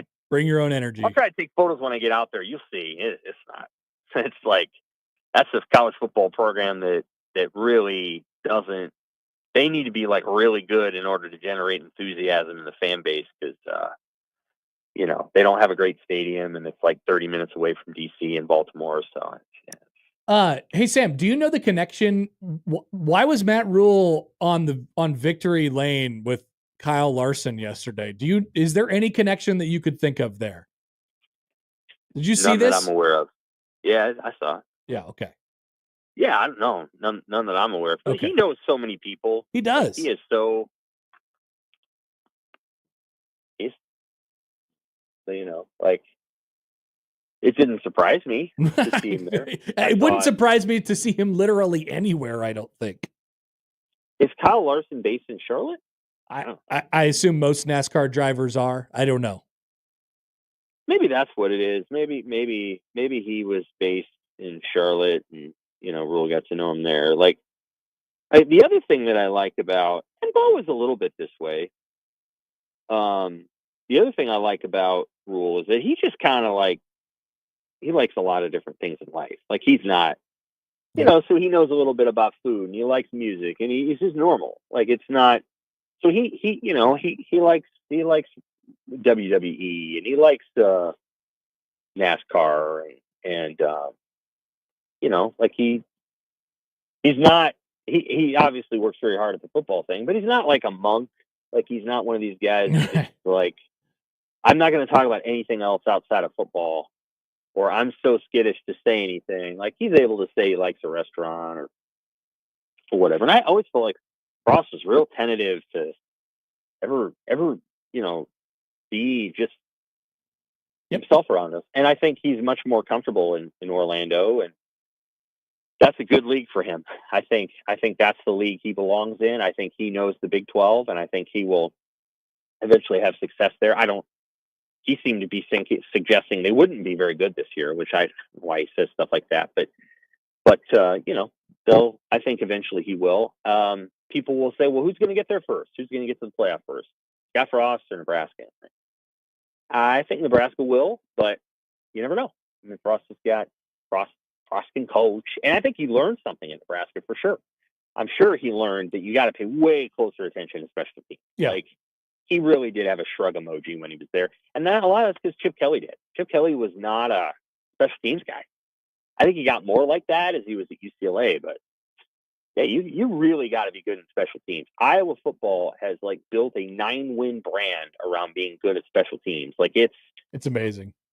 It's amazing. And here's the other thing. Iowa football actually understands its identity super well. And I'll probably write about this summer. Iowa football is actually a big play program.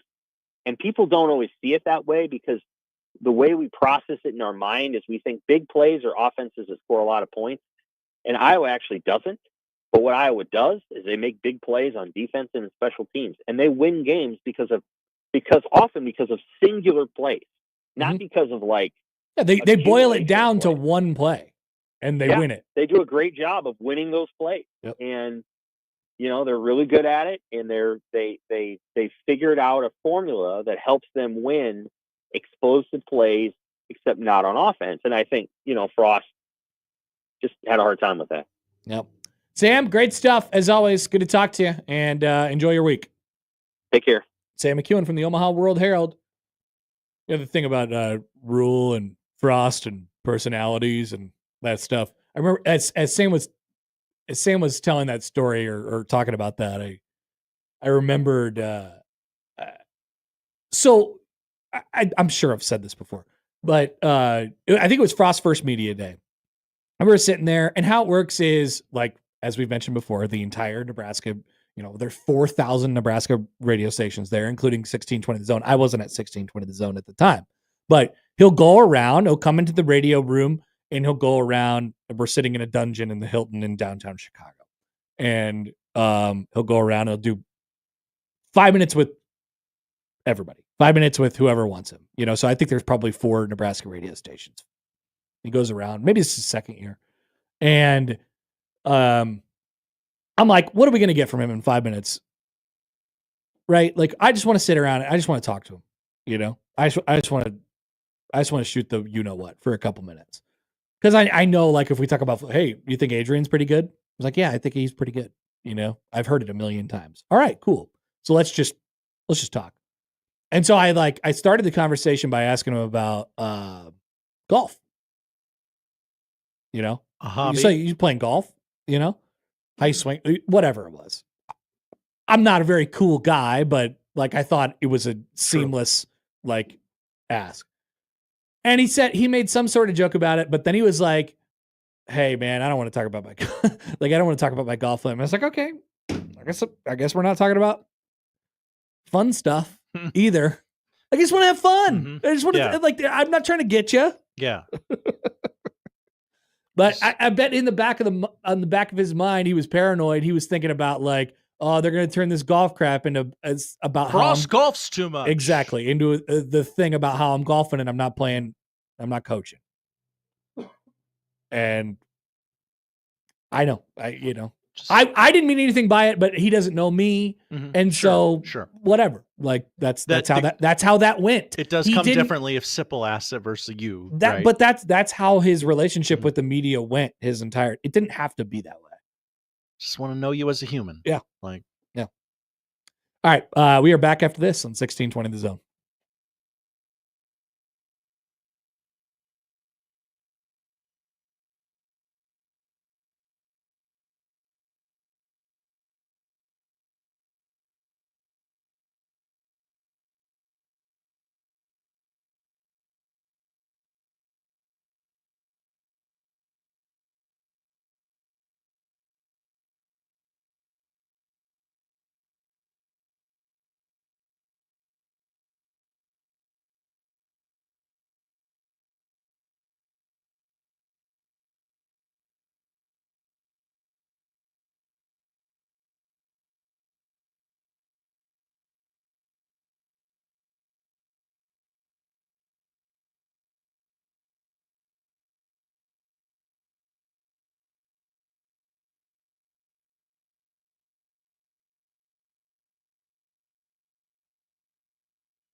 right, welcome back.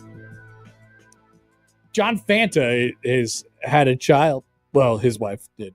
Anyway, congratulations. He helped, from what I heard. Yeah. Sources reporting. They could lead up. Yeah, exactly. You got it. Also, it's caught my eye. The state girls soccer tournament is going on right now at Morrison Stadium. You're so plugged in. Well, I just see the tweets and, react accordingly. 1-1 between Lincoln Southwest and Papio because of a Papio goal by Mia Torchia. I'm sorry. Mia Torchia? Or Mia Torchia. But print the shirts. Yeah. That's a star in the making. Yep. Right there. Game tying goal in the state tournament against the defending champs. Yeah. Now if she gets the what's the next one past the equalizer? The go ahead. The go ahead, but there's there's gotta be a special soccer term for it, right? But whatever. The next goal, and then you got a real story. Everybody'd be interested in a Mia Torchia shirt. 8 beats a 1. You get a great story there. The person who does it has a great name. Yeah. Sounds like a winner to me. This week in the NFL, it's Joey week, ladies and gentlemen. That's why we brought him in to produce tomorrow's show. He will be on the show tomorrow. Tomorrow they will reveal all the international games. Yeah, so here's the schedule. It's NFL schedule release week. And the full schedule release is 7 o'clock on Wednesday. But the breadcrumbs will look like this. Some games have been leaked out already. The kickoff game. By the sources and things like that. The NFL broadcast partners will announce select games on the following days. NBC, Monday on the Today Show. That's today. That already happened? It did. I haven't seen any of the games. Or maybe I did. That would be the kickoff game. The kickoff game. Okay, what's the kickoff game? Dallas at Philly. Oh, yikes. Sorry, Josh. Fox will also be releasing some games today, or is releasing games today. Prime Video, Amazon Prime, and Andrew Whitworth in his hoodie and suit jacket will be releasing games today. ESPN will be releasing, I believe, some Monday night games tomorrow on Good Morning America. GMA. Where Bill Belichick's going to talk to Michael Strahan sometime this week. CBS will be releasing games on Wednesday morning on CBS Mornings. Nate Burleson. And Netflix will also be releasing some select games on Wednesday as well. God knows how that's going to happen. Probably just Twitter. I think it's Pat McAfee in the middle of a wrestling ring tonight on Raw shouting the match, the games out. The international games will be announced. Okay, so tell me how this makes sense. The NFL will also announce its international games on Tuesday on Good Morning Football on the NFL Network. But as previously announced, here are the games. Okay, are there more to announce, or the 2 regular season London games at Tottenham Hotspur, Jets and Browns are designated teams. Okay, so they're announcing the actual games. Got it. One game in Berlin at it will feature the Colts and somebody. One game in Madrid featuring the Dolphins. Of course. The first ever regular season game in Dublin, Ireland at Croke Park. The Steelers will be involved. And then the Brazil game, which features the Chargers and I believe the Chiefs have been identified as the other team that will join that fun. Is this... whatever. I don't know. I'm not on top of this. Joey's probably seething in his car right now. Oh, you idiot. Yeah. I'm not a sociopath. And of course, the Jacksonville Jaguars will return to Wembley Stadium in London to operate a home game as part of their multi-year commitment of playing at least one game in the UK. So congratulations to all of those teams and the NFL for identifying this week as a week that they could just, drip, drip, drip. Well, I mean, what they're essentially doing is taking over the entire week. Sure. And nobody's arguing about it, We love nobody's sitting here like, damn it, I wish they would just make room for the NBA playoffs. Right, yeah. Nobody's doing that. We love a schedule time release. We do. And we love kickoff times. Maybe we'll get some college kickoff times at some. I'm waiting for it. Notre Josh. Dame did their home slate today. Oh, is there any notes from this? Where's Kenneth in the chat? Well, they have 3 night games, and people are saying, ooh, does that mean they were unhappy with last year's Big Ten Saturday night slate, so they wanted to ensure that, because, Notre Dame Navy is a night game. The Fighting Irish open its 35th season on NBC against Texas A&M. That makes sense to have it as a night game. September 13th at 6:30. Peacock exclusively streams matchups against NC State and presenting an exclusive Notre Dame football game for the 5th consecutive year. That's an exclusive Peacock game this year against NC State, October 11th, 2:30. Notre Dame gets historic rival USC and Navy. USC October 18th at 6:30, and Navy at 6:30 on November 8th. Now you can kind of fold that USC game into like, oh no, that totally was a Big Ten game too. Don't be mad. Now that's at USC. It is no. These are all Notre Dame home games, if I'm not mistaken. Okay, so that's an NBC. They had the choice on, I guess, what to do with that one. So there you go. Wow, this is such a great NBC press release. Just give me the box and the schedule. Okay, Texas A&M 6:30, Purdue 2:30, Boise State 2:30. We have Notre Dame Boise State this year. NC State Peacock game 2:30. Can't wait to grunt these. USC 6:30, Navy 6:30, Syracuse 2:30 on November 22nd.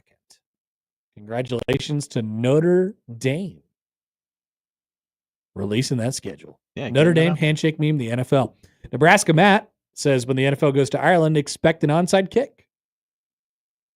And they'll say, I love you, Scott. He's not dead. Pointing back to Florida. Genius. Thank you, Scott. You blazed the trail so that we could do this weird thing in this football game. All right, we got the poll questions, and we'll tell you what to watch coming up on 1620 The Zone. After further review, the host is deemed to be out of bounds.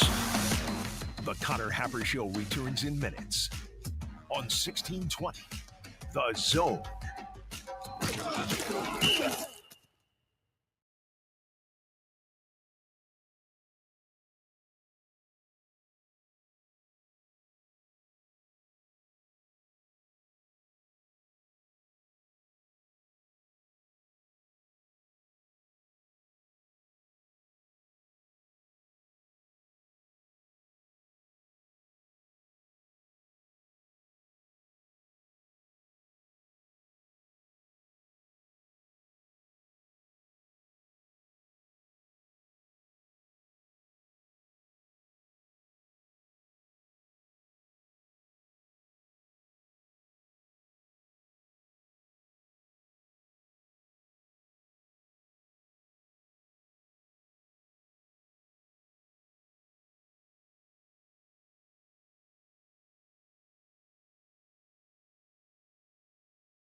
Roofing, siding, and gutters. Make the right call with the rooferees at John Higgins Weather Guard.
Okay.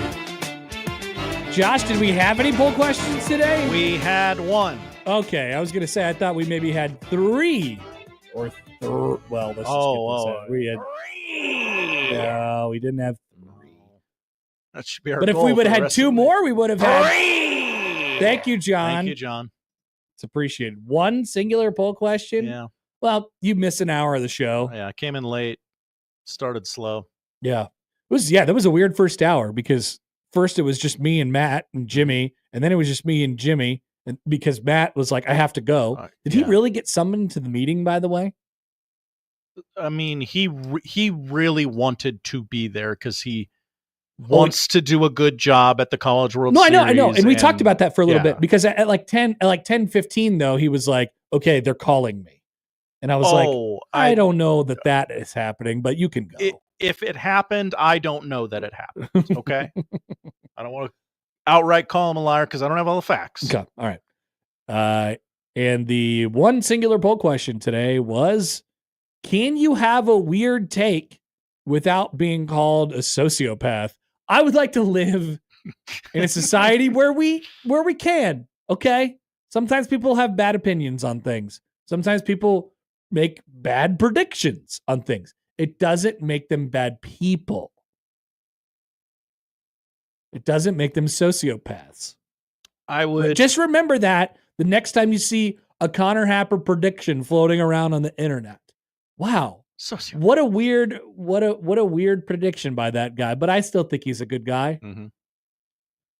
I would like to live in that world, yes. 65% say yes. Okay. That's good. I'm not sure that we do live in that world, but I would like to live in that world as well.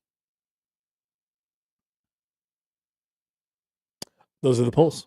What? Hope for society. Hope for society. Those are the polls, Josh. What are we watching tonight? We are watching the NBA Draft Lottery, of course, tonight, 6:00 on ESPN, also known as the Cooper Flag Sweepstakes. I just received a text that said, hold on. Would you define weird? Okay. Yeah. I mean, I don't want to be like not over the like weird, like cookies are bad or something, that kind of weird. Yeah. Not like weird. Mm-hmm. Yeah. You know what I mean? Right. All right. Good clarifier. Thank you, Texter. You know it when you hear it. Thank you, Texter. The Jazz, Wizards, and Hornets have the best odds of landing the number 1 pick, a.k.a. Cooper Flag. Wait. Okay, so sorry. This is the draft lottery? Yeah, the ping pong balls tonight. Cool. 14% chance for the Jazz. Keep wanting to call them the Bullets. Why is that? Is that because I haven't seen them since they were the Bullets? I don't know. The Washington Wizards? Yeah, that's right. And the Charlotte I guess Hornets. they wear... They wear those Bullets jerseys sometimes. Yeah. They want to call themselves the Bullets, but can't. So what is the most conspiracy theorist deal for tonight? Right. What's the frozen envelope scenario? New Orleans has the next best odds at 12.5%. So you said 14 for the Jazz, Wizards, and Hornets. That's right. 12.5 for the Pelicans. Zion is going to be the representative for the Pelicans tonight. That's weird. And look at the Pelicans. And then here's the scenario. Okay. The Sixers have the next best odds at 10.5%. Their pick is top 6 protected. If they pick 7th or worse, the pick goes to the Thunder, who have roughly 47 first-round draft picks. Oh, very interesting. They still have all those draft picks? Mm-hmm. Yeah, I guess they do. So there isn't like Bulls, a Knicks. Bulls 1.7, Spurs 6 flat. That's the one everybody is like, okay, if the Spurs win this, it's rigged. It's rigged. Yeah. Okay, let's do that. Okay. I hope it happens. And then game 4 at the Garden between the Celtics and the Knicks, 6:30 on ESPN. Wait, is it at the Garden or is it the Garden? The Madison Square Garden. Okay, that's not the Garden. No. The Garden is Boston. You're right. Come on, important. Get your accents down, right. Josh. Then Wolves Warriors at 9:00. Minnesota leads that series 2-1. Hockey on TNT. It's Caps and Hurricanes. Hurricanes lead that series 2-1. And then Golden Knights Oilers at 8:30. Edmonton leads that series 2-1. Is that right? Didn't those teams? I don't know. Those teams played Saturday. That's right. Josh, give me a good TV rec because I'm in the market right now. Oh, you're in the market. Yeah. What's going on? This is what I have. It's on an app called Fox Nation that nobody has. It's Fox News' app. Why would you have that? Why would anyone? Okay. It's called Greg Gutfeld's What Did I Miss? Here's the premise. You mean Gutfeld? Gutfeld, yes. So you know this must be good, right? 4 Americans were placed in isolation from Inauguration Day through April 13th. Whoa. And they have to separate real headlines from fake ones for a chance to win $50,000. That is amazing. That sounds incredible, right? But I mean, nothing that crazy happened. I was trying to think off and on throughout the show. Okay, what is the thing that would be like, nope, that's the real headline? Yeah, I guess I'd have to track back. What was the craziest thing to happen over the last 4 months? Okay, I don't want to download this app though. No, I think you also have to. I think you also have to pay. Definitely don't want to pay for it. But I'm interested in some clips that maybe go out on Twitter. I would imagine there would be something. Okay, right? Maybe some TikTok clips. Yeah, a little bit later. Gutfeld, known for his TikTok prowess. Shout out to Gutfeld. Gutfeld. Thanks, Josh. Thank you, Connor. That's where we're watching. That's the show. If you missed anything, 1620thezone.com is where you can find it. Stay tuned. Crossovers coming up next.